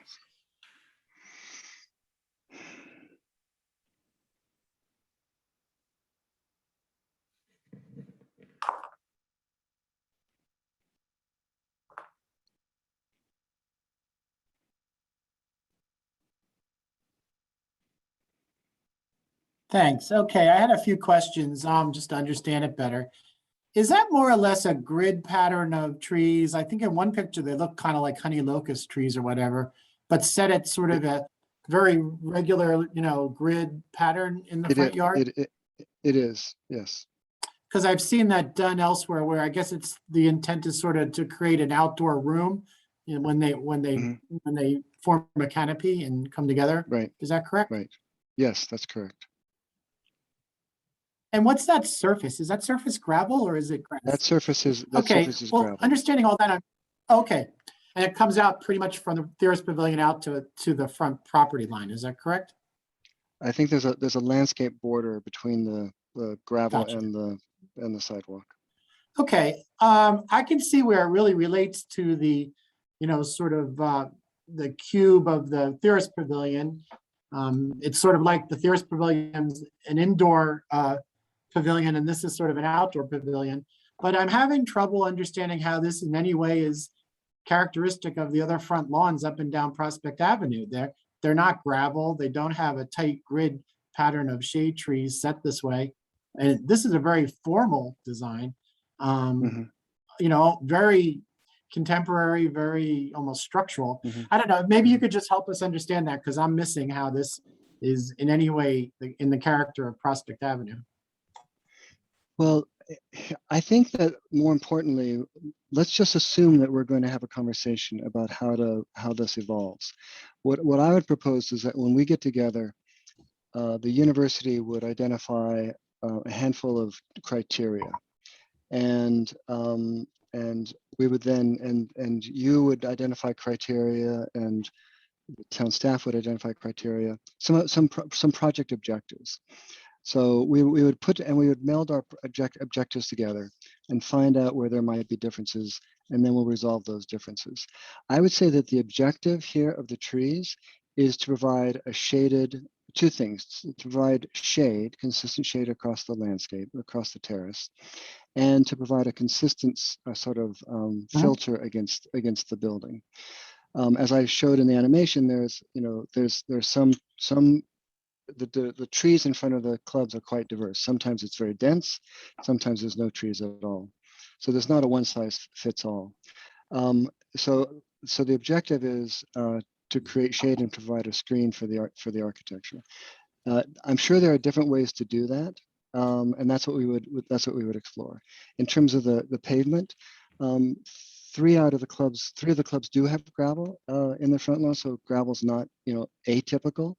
But gravel's not the only solution. So then we can say that maybe, for example, Quad has the gravel parking lot.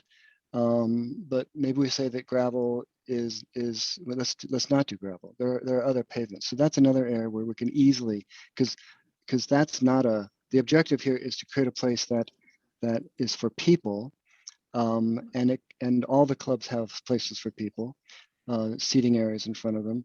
Most of the clubs do. And we could look at scaling this back. Maybe it doesn't have to be this big. Maybe it's a different material.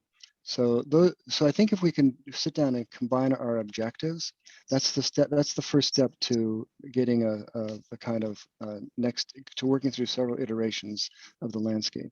So I don't feel like defending this is appropriate or helpful. I think it's more important to talk about the process that we're going to have in front of us. That sounds fine, Ron, and I appreciate the explanation. I think I understand it better now. And I think we had sort of alluded to this being perhaps a little more transitional in character, but not losing some of the characteristics that are obviously important to it being the front piece of the Theorist Pavilion. I think also the fact that it sort of terminates Prospect Avenue, it's sort of the end of what will be the new historic district. It's not in the middle of it, so that's important. So thanks for your explanation and your thoughts on that. I appreciate it. Right. Yeah. Yeah, I agree. I think that's wise. And I would just, I see you, Mr. Cohen. I would just add that the material along the pavilion should be something that someone with a walker or a wheelchair can easily access. And gravel, even really fine gravel, is not always a great solution. Also, it's problematic when you're trying to clear snow, if you would want to clear even part of it. Mr. Cohen? Yeah. Whoops, you turned off your mic. There we go. I thought I had mastered the trick of using my space bar to unmute myself, but apparently I discovered a way to use my space bar to turn off my camera. Anyway, I just wanted to weigh in on this. I do not envy the university's landscape architect the challenge of designing this front yard. And the reason I say that is that all of the other front yards on Prospect Ave are designed to communicate the private nature. And Ron alluded to this in the video. These other eating clubs are designed to give the message that non-members should keep out. And that is definitely not the message that we want this project to give to students or to the public.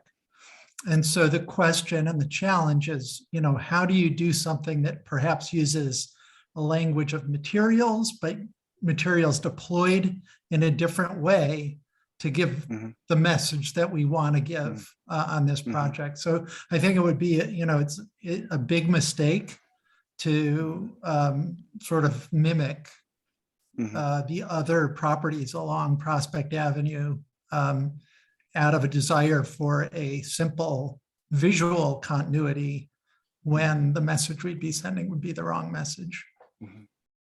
Can I just say, I appreciate that comment, David. And I think that as I've been thinking about this process of collaboration and thinking about the objectives, I think one of our objectives would be we should avoid expressions or symbols of privacy and exclusivity.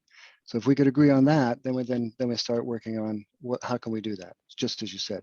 But you may not envy our landscape architects, but they're really talented, and I'm sure they'll do it. I envy them. I envy them their knowledge and talent. Ms. Capozzoli.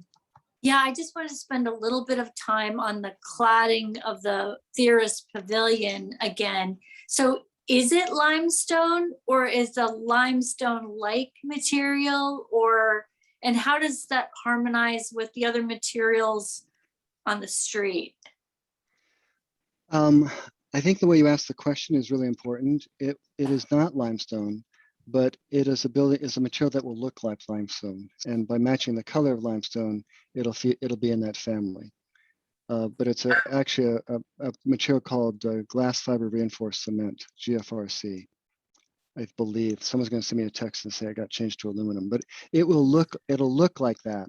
We had a building on campus for years on the east side of the old chemistry building that was made of this material, and everybody just thought it was a limestone building.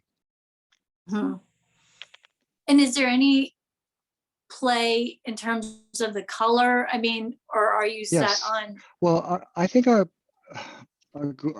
goal is to try to make it light, delicate, and the limestone color is a really good, I think it should harmonize with that. Is that where you were going? Yeah, well, I was just kind of curious if you had, there's so much, well, obviously there's brick and there's limestone, there's a lot of different materials, so it's not a uniform street in any sense, but it would be good to have a sense of how it color-wise just fits in with the rest of the scheme. I think the color will be the thing that makes that connection. And the other, you're right, there's a lot of diversity among the buildings. But when we started the design, we noticed that they almost all share a language of making window frames, a kind of both classical architecture and collegiate Gothic architecture creates a kind of framed window condition. So we took that framed window strategy and said, let that be the kind of DNA of the project. Let that be the thing that connects the buildings, that and the color. So that's the approach to trying to harmonize it with the neighborhood. Thank you. Other questions from board members? Louise, I have a question. Sure. Yeah, Ron, when you did your animations of the blue path and the red path, it seemed to me almost all the surfaces were either the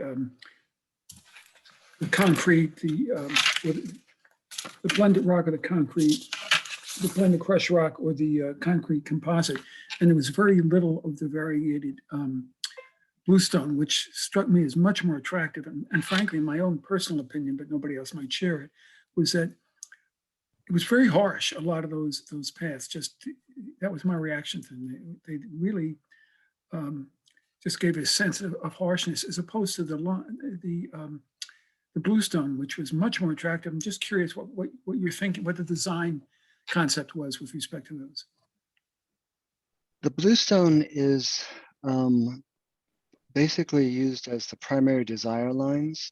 So the pathways to the front door of the geosciences building, the pathway to the front door of the EEB atrium, the pathway from Prospect Avenue into the heart of the site, the big long diagonal pathway that is the ADA ramp, the pathway from that upper common space connecting back to Roper, the pathways through the commons up to the stair with the bike gutter.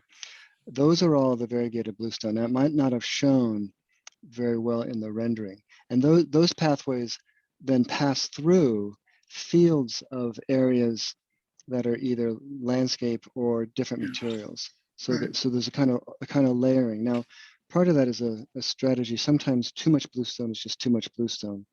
And so it's a way of getting the richness of that variegated bluestone in the context of other materials that are a bit more modest. Okay. That was the Thank you. intent. Thank you. Other questions from board members? Madam Chair, I just wanted you to know that at this time, we have 48 members of the public in attendance. Okay, thank you. And one panelist has their hand up. Okay, thanks. We'll open for public comment soon. Can you pull up slide 17? I have a question about porousness and pedestrian connections through some of the buildings. I see, are you working on pulling up? There we go. I am.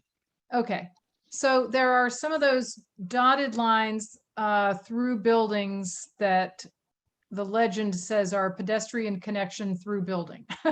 That's right. And I'm that's right. wondering, or does that, I assume that means that you have to open a door and go through the building and then open another door and go outside? Or are those sort of portal type routes that Mhm. where you could use them 24/7? It's the former. They're not 24/7, but they are for most of the day into the early evening when our buildings are publicly open.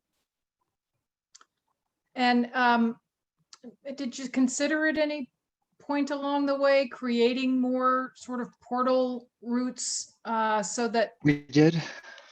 We had some very serious conversations about creating portal routes. They ended up being incompatible with programmatic connectivity. We just couldn't make it work. In other words, there needed to be, interior connectivity from one side of that portal to the other. Okay.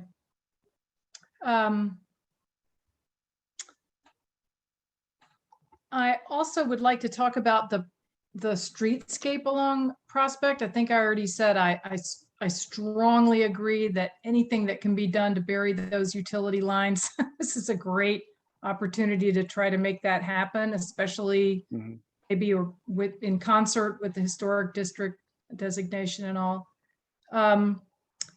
And I gather there is a longer term plan to replant street trees along the south side of Prospect where there are those big gaps in front of some of the clubs where there are no street trees. Is that correct? Yes, I'd say it's mostly big gaps, and we'll. Yeah, it is mostly.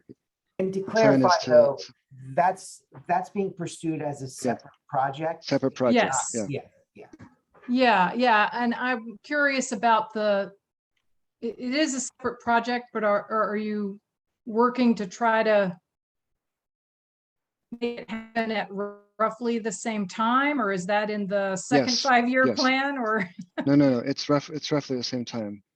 Okay. I mean, it could even precede this project. I mean, we're moving ahead with it right now. So we could start as soon as this fall. For obviously we wouldn't put it where the construction site's going to be, but we're planning to move ahead right away. And also, just to clarify, none of that property is actually, very little of it is owned by the university. So there's a lot of other public factors. right. It's all the public right of way. It's public right of way. So, we can't just put it there. We would have to get permission from you or the municipality. There's also utilities below ground we have to make sure aren't there before you dig. So there's a lot of factors that go into it, but it is being actively pursued. Good. That'll make a big difference over time. You mentioned and I saw one of the early renderings, maybe very in the slide 4, something like that, where you identified lots of roof area that was not considered appropriate for solar panel installations. And I'm just curious as to why. Is there going to be a ton of mechanicals up there or exhaust fans or something that? Let me pull up that. Well, I can pull up that slide. I'm going to have to see if someone on my team can help me here. I believe it was just getting access to those rooftops to install and maintain the solar panels on those portions of the roof was more difficult than other parts of the roof. Oh, slide 42. So not early. Sorry about that. Yeah, so that's a lot. That's a lot of space. And there would just be no roof access on those areas? It's not are you reading it? Are we reading this correctly? It's here. Okay, Maybe so I'm Bio not. E it's a little section here, and this portion here. I'm reading it exactly the opposite of the way it's intended. Yes. Okay. Yes. Sorry about that. Thank you. Primarily, all the rooftops, with those exceptions, will have our PV ready. Perfect. Thank you. Great. And, oh, Ms. Sachs. Did you have another question? I'll wait till you're done. No. I believe Mr. Texarney's had his hand up for a Oh, while I'm now. sorry. You know, I have a hard time seeing those little I yellow know. hands. This is easier. Sorry, I don't mean to veer into the unprofessional. So, It's okay. Zenon? Sure. I'm just trying to be proper because I Yes, feel like I interrupt too much. appreciate that.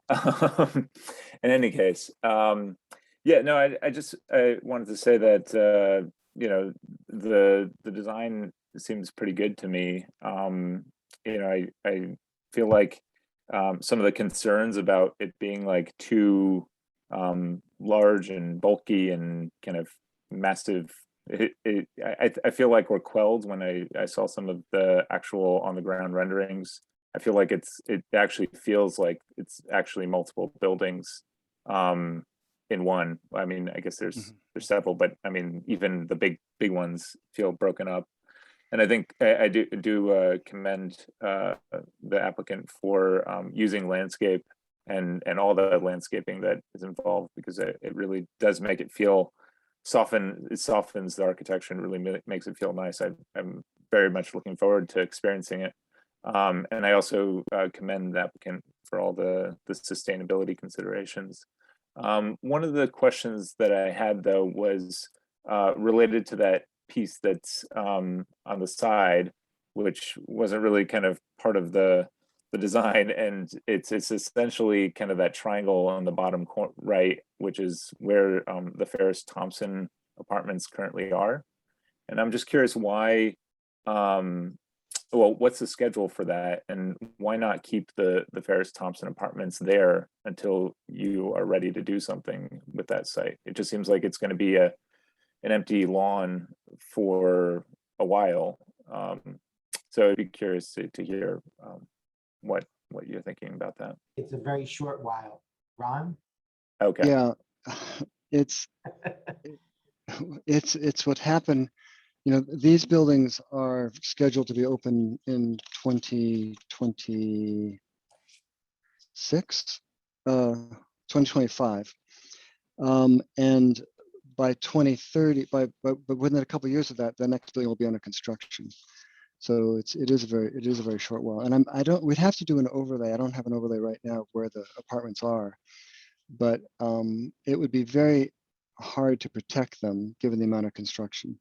There's also utilities throughout the site. So it's, you know, I think it's just not feasible to try to preserve those buildings and build around them. Particularly given the very short time frame between the completion of these buildings and the starting of the next buildings. Okay. Oh, well, I guess that makes sense. I just wanted to clarify. And plus, no one wants to live. No one would want to live in the middle of a construction site either. That's true. That's true. Although they're rentals, so I mean, I guess maybe they could be vacant for the time being. So they're vacant now, and no one would want to live there. Right. Well, that's a good point. But yeah, I wasn't sure. So I guess the plan is to really build something, I guess, 5 years or so after this is constructed. Okay.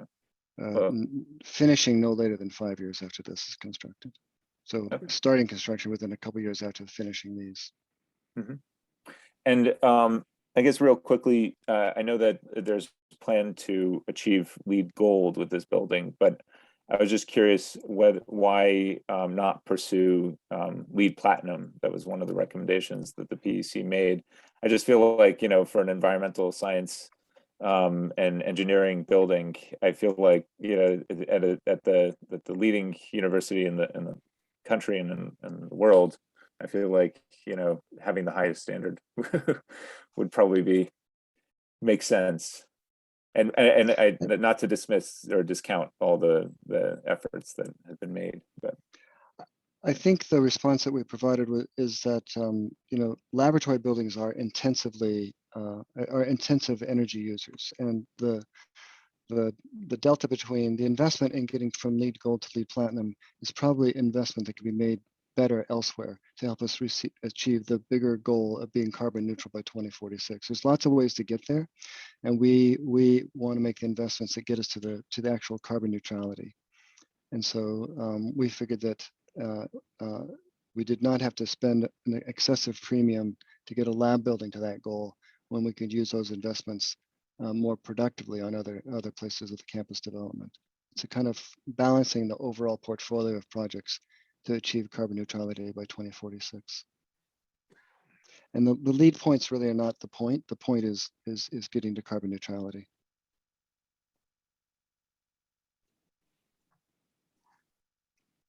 Ms. Sachs, did you have questions? I had a comment, Mm-hmm. which is that I wanted to strongly suggest that we try to finish tonight, not to rush anyone, but if it seems, I guess we'll see how much comment there is from the public, but this has been a very, very long and stressful process for many people. And I think it would be great to be able to wrap it up tonight and move on, and being cognizant of our extremely tight, what used to be a monthly planning board schedule, it has now become a weekly planning board schedule. I think it was always twice a month, but yes, point taken. It's 6 weeks in a row now. So And I twice a week next week, right? and Once next week, and then again. Anyway, yeah. Well, we can hope and try, but I have indicated to folks shortly before the meeting started that we would stop at 11.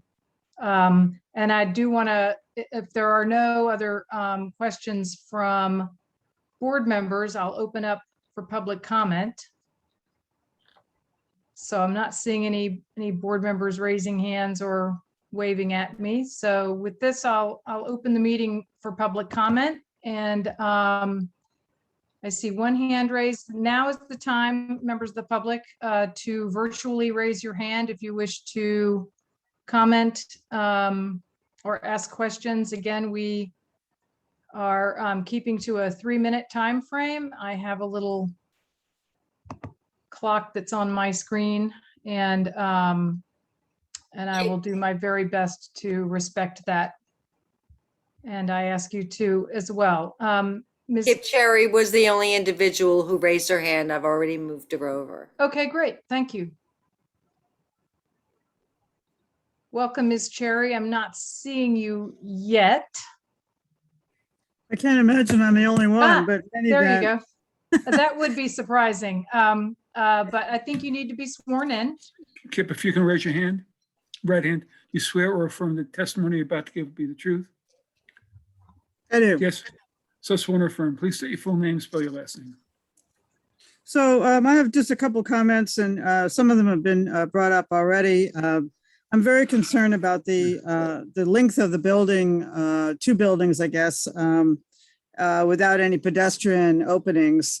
And I realize that the students during the day, when the buildings are open, can cut through on their own. But just in terms of pedestrian circulation and in other people who aren't students who are going to run through the middle of a building, and also people with bicycles and all that sort of thing, it would be awfully nice to have a few pass-throughs. And, I realize that there's a certain continuity desired for communication between the various class groups. And so having the ability to move through the whole complex on the 2nd floor makes a lot of sense, but I would hope that there could be a way to put through 1 or 2 more pedestrian walkthroughs. So I thought that Ms. Wilson had a good point on that. I think that was your point at that time. I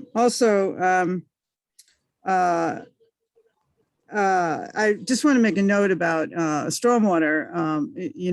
It's raining more than ever, and all the projections are is that stormwater is going to get worse and not better. And I think Ida, there was in some locations 3 inches in an hour.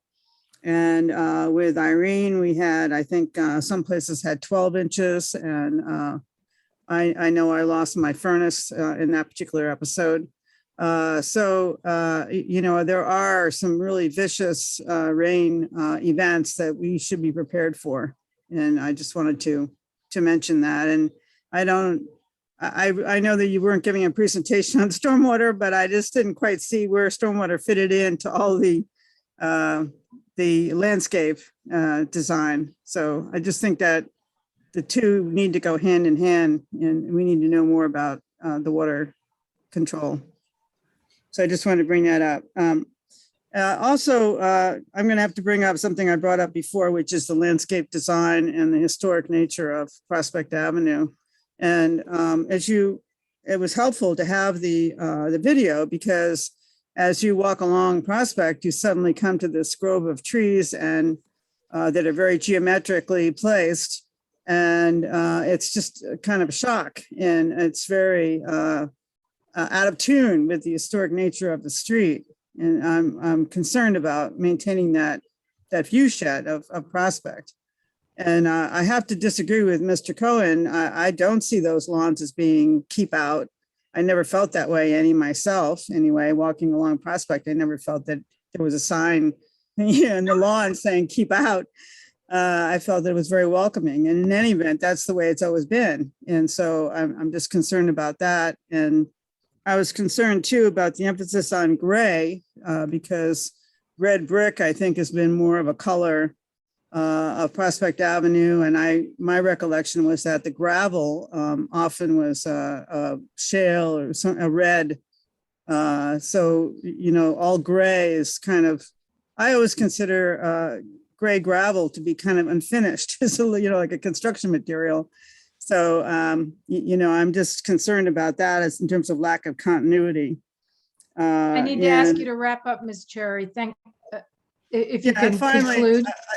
Yes, and finally, I just wanted to mention the herringbone, which I think is very handsome. But again, I felt that it was a shock having a herringbone come up to Prospect Avenue. That is not at all conceived in the historic nature of the street.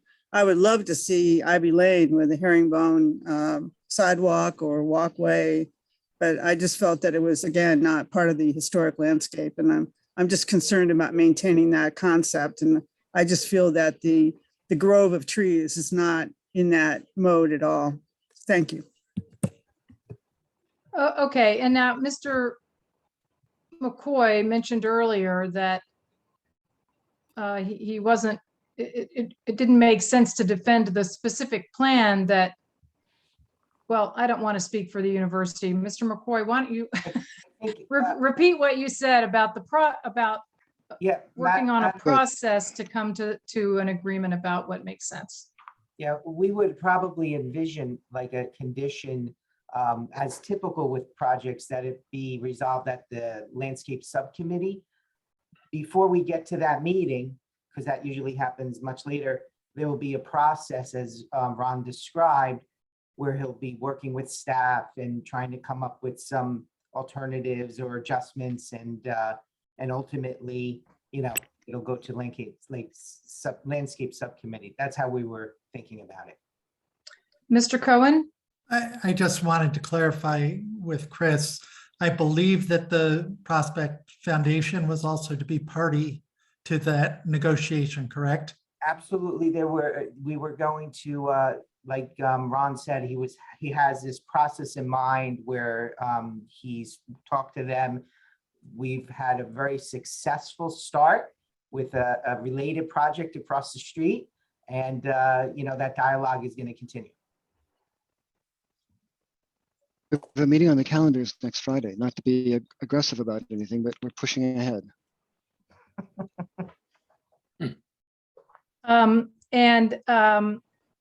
Another thing Kip mentioned was the stormwater management, and Mr. Gabriel did go into some detail about stormwater management, both for the sort of regular bad storms and where overflow goes when we get really huge storms. So so I think that was addressed earlier. Ms. Phillip, who's next? James Bash, I just moved him over, and then Marty Schneiderman. Okay.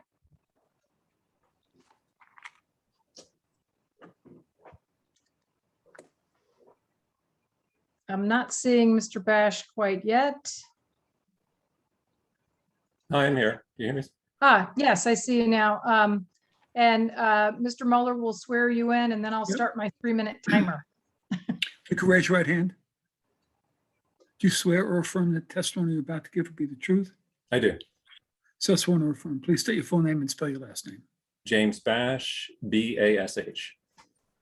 Great, go right ahead. Hi, just very briefly, I want to echo and second Kip's comments about landscaping. I think that's many people's primary concern. If we're going to have a modern edifice on Prospect Avenue, adjoining the historic district, then we want to try to find the best balance of historic and modern that we can. And I appreciate Ron's comments that his landscape architects have the tools to do it in a way that folks can be happy with.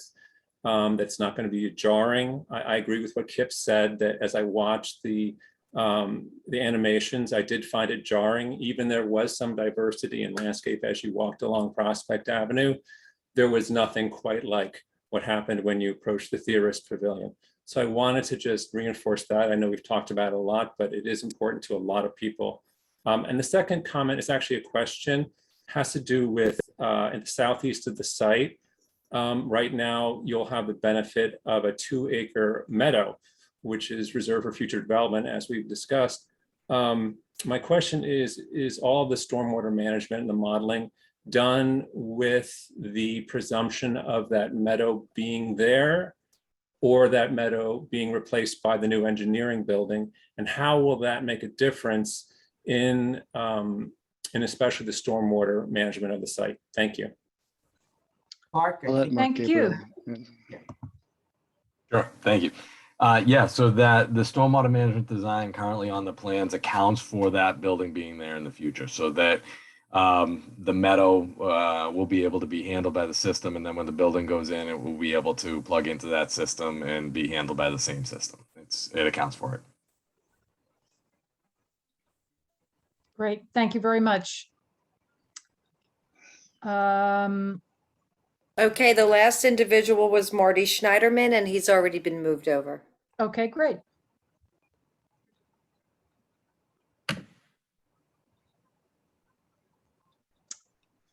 I am not seeing him yet.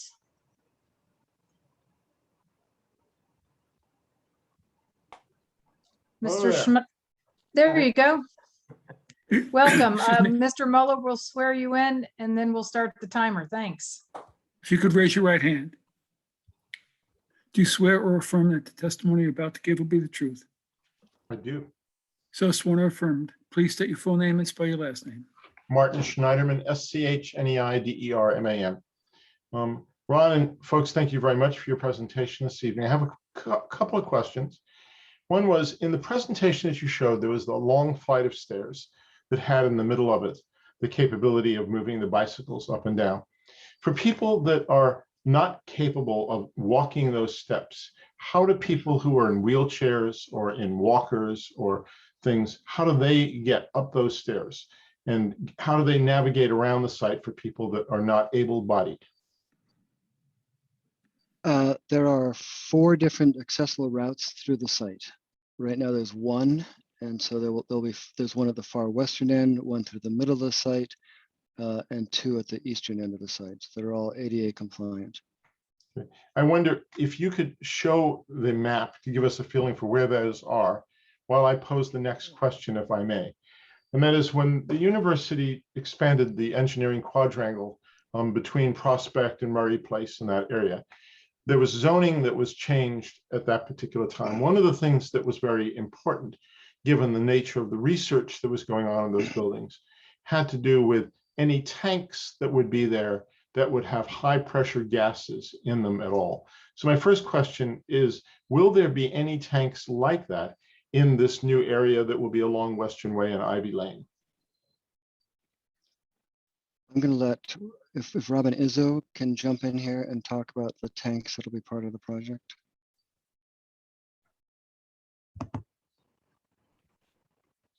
Apologize, I lost my connection for a moment. Hope you can hear me.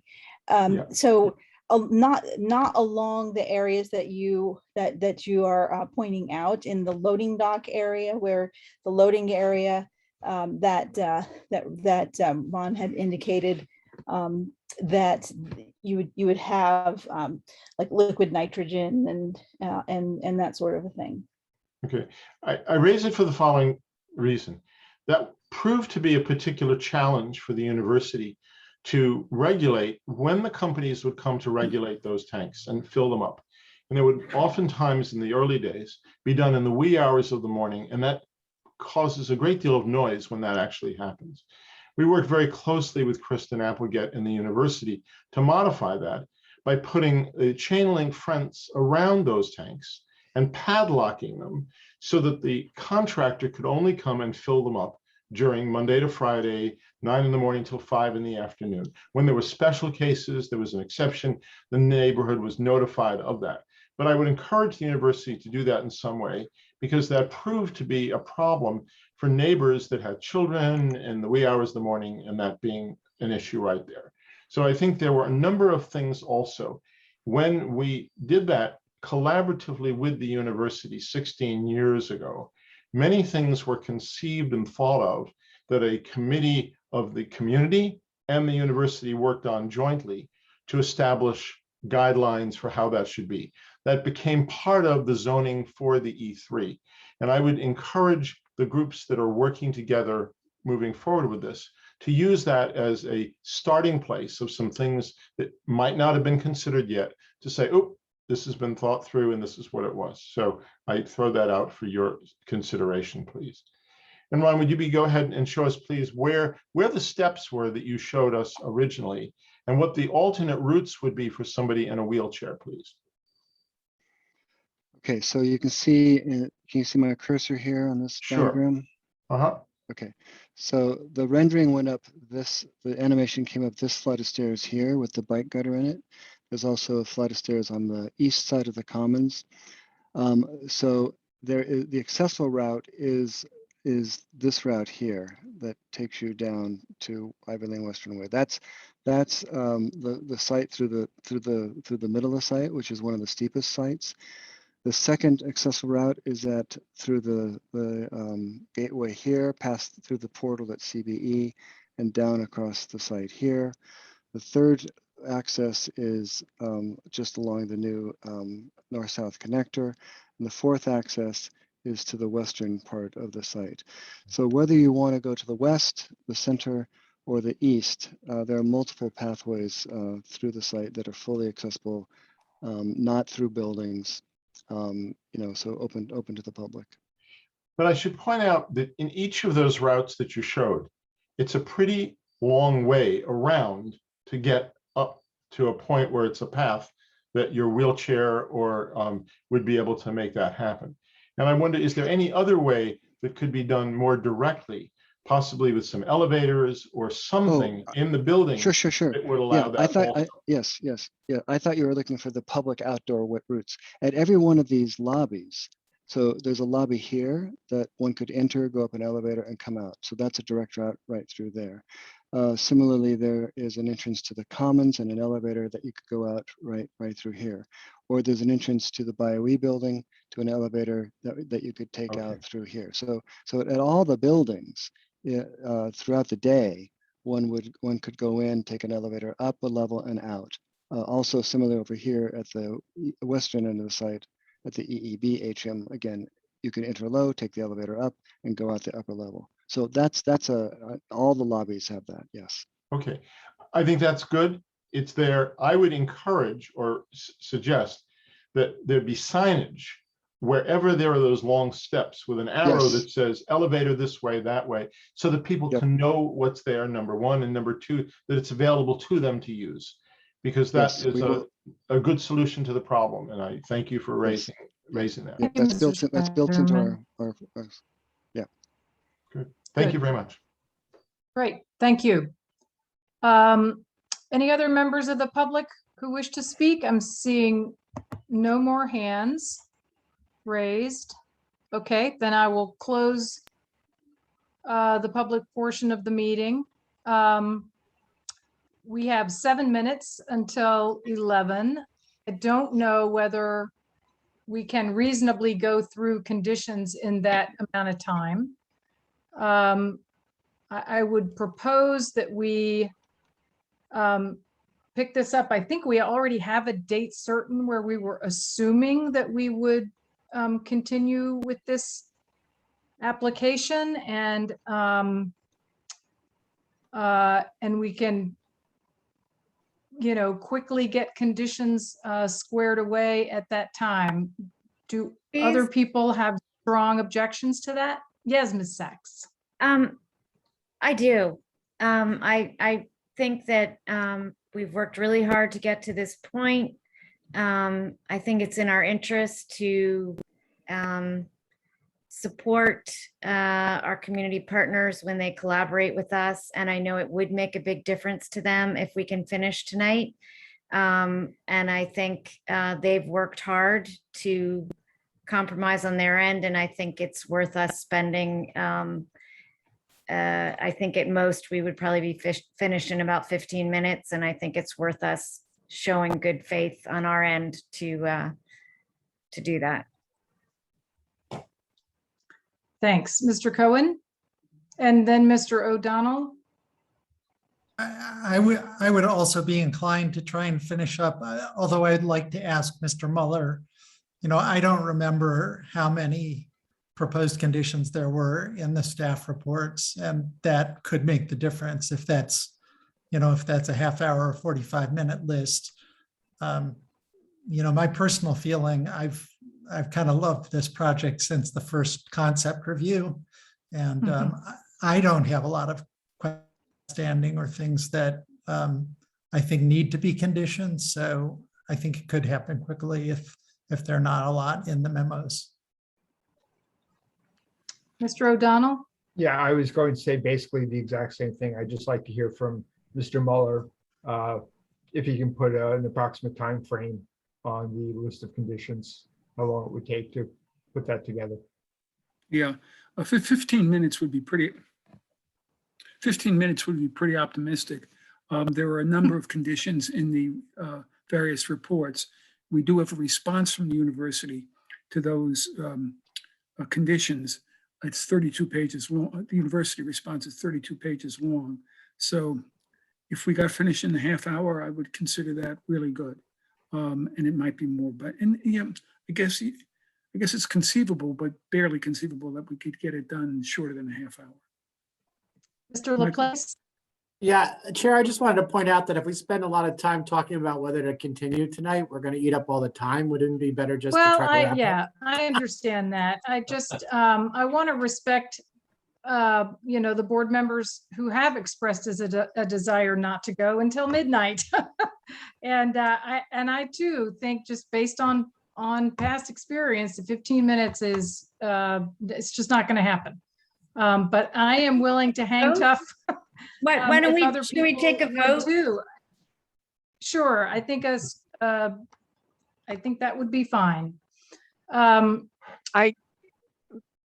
This is a pretty Mr. big, Quinn? I mean, Mr. McCoy described this as a generational project for the university, and I just don't, I don't see how rushing through the conditions without members having a full understanding. Like Mr. Cohen, I see very little to oppose here, and I realize that I'm talking at 10:57. You know, I mean, if you want to poll the board about whether to continue, I would probably say, let's pick it up at one of our increasingly frequent upcoming meetings, where it could be the first thing on the agenda, like at our special Tuesday meeting that is coming up. Again, subject to the university having its professionals available on that date, which is next Tuesday. The Well, next we're- Tuesday that is a hearing that in which we have court deadlines to finish that. So I don't think that But we've also spent multiple hours on that. So I thought that we were sort of in the home stretch of that one as well. I'm not, I'm not sure. Okay, I Excuse me if I can interject. We are looking at the university's health services building on Thursday, November 4th, which is a regular meeting. We can start with the conditions for this project and then proceed with health services, which is not as difficult as other projects. And then we do have another major site plan after that, but if it only takes a half an hour, that's an option. And due respect to the university, and your point is well taken, Councilwoman Sachs, that, Yes, it you is. know, that this is, but it's, I mean, it's 11 o'clock and we've been here for 4 hours as we always are. So I don't think know it what will the, take.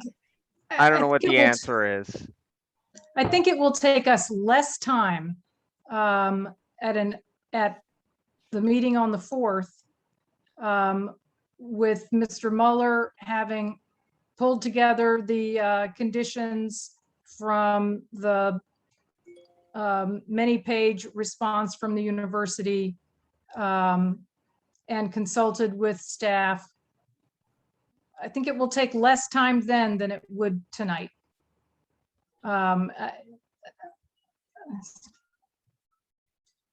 But I said earlier that I would pull the board, so now it's 11. And so those who would like to stay and finish all of the conditions tonight, please raise your hand. I see 2 hands raised, and those who would prefer to pick it up on November 4th, please raise your hand. Okay, we're gonna pick it up on the 4th. And if we can get it all done and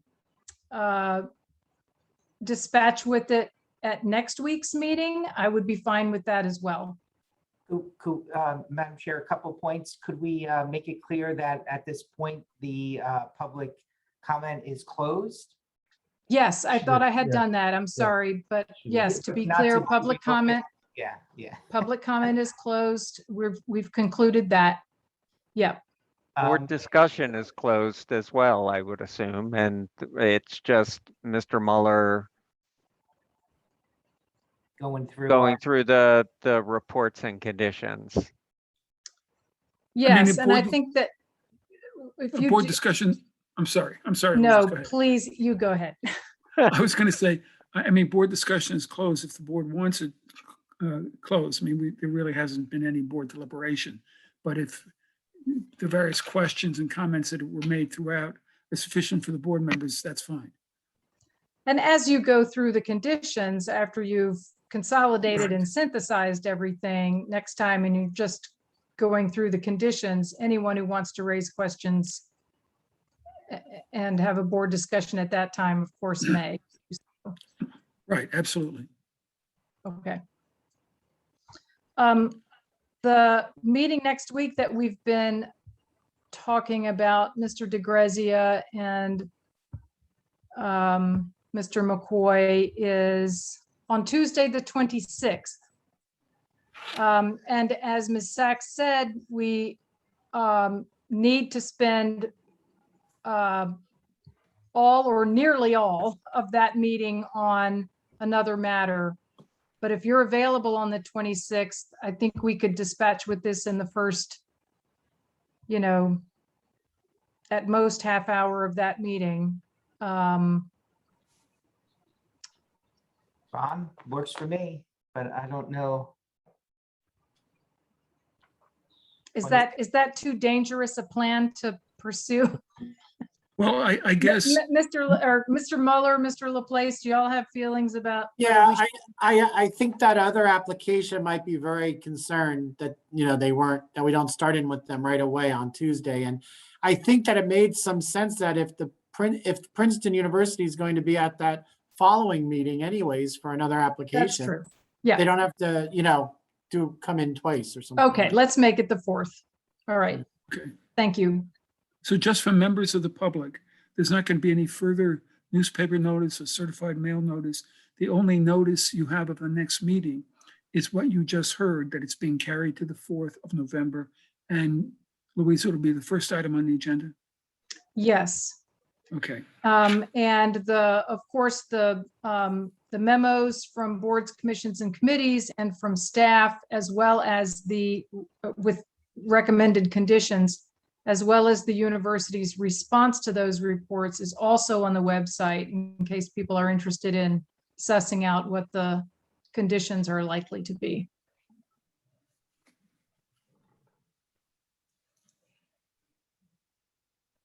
And anyone in the public that wants to view it, the link is on the website and on the agenda for the November 4th. And I want to thank everybody for their time.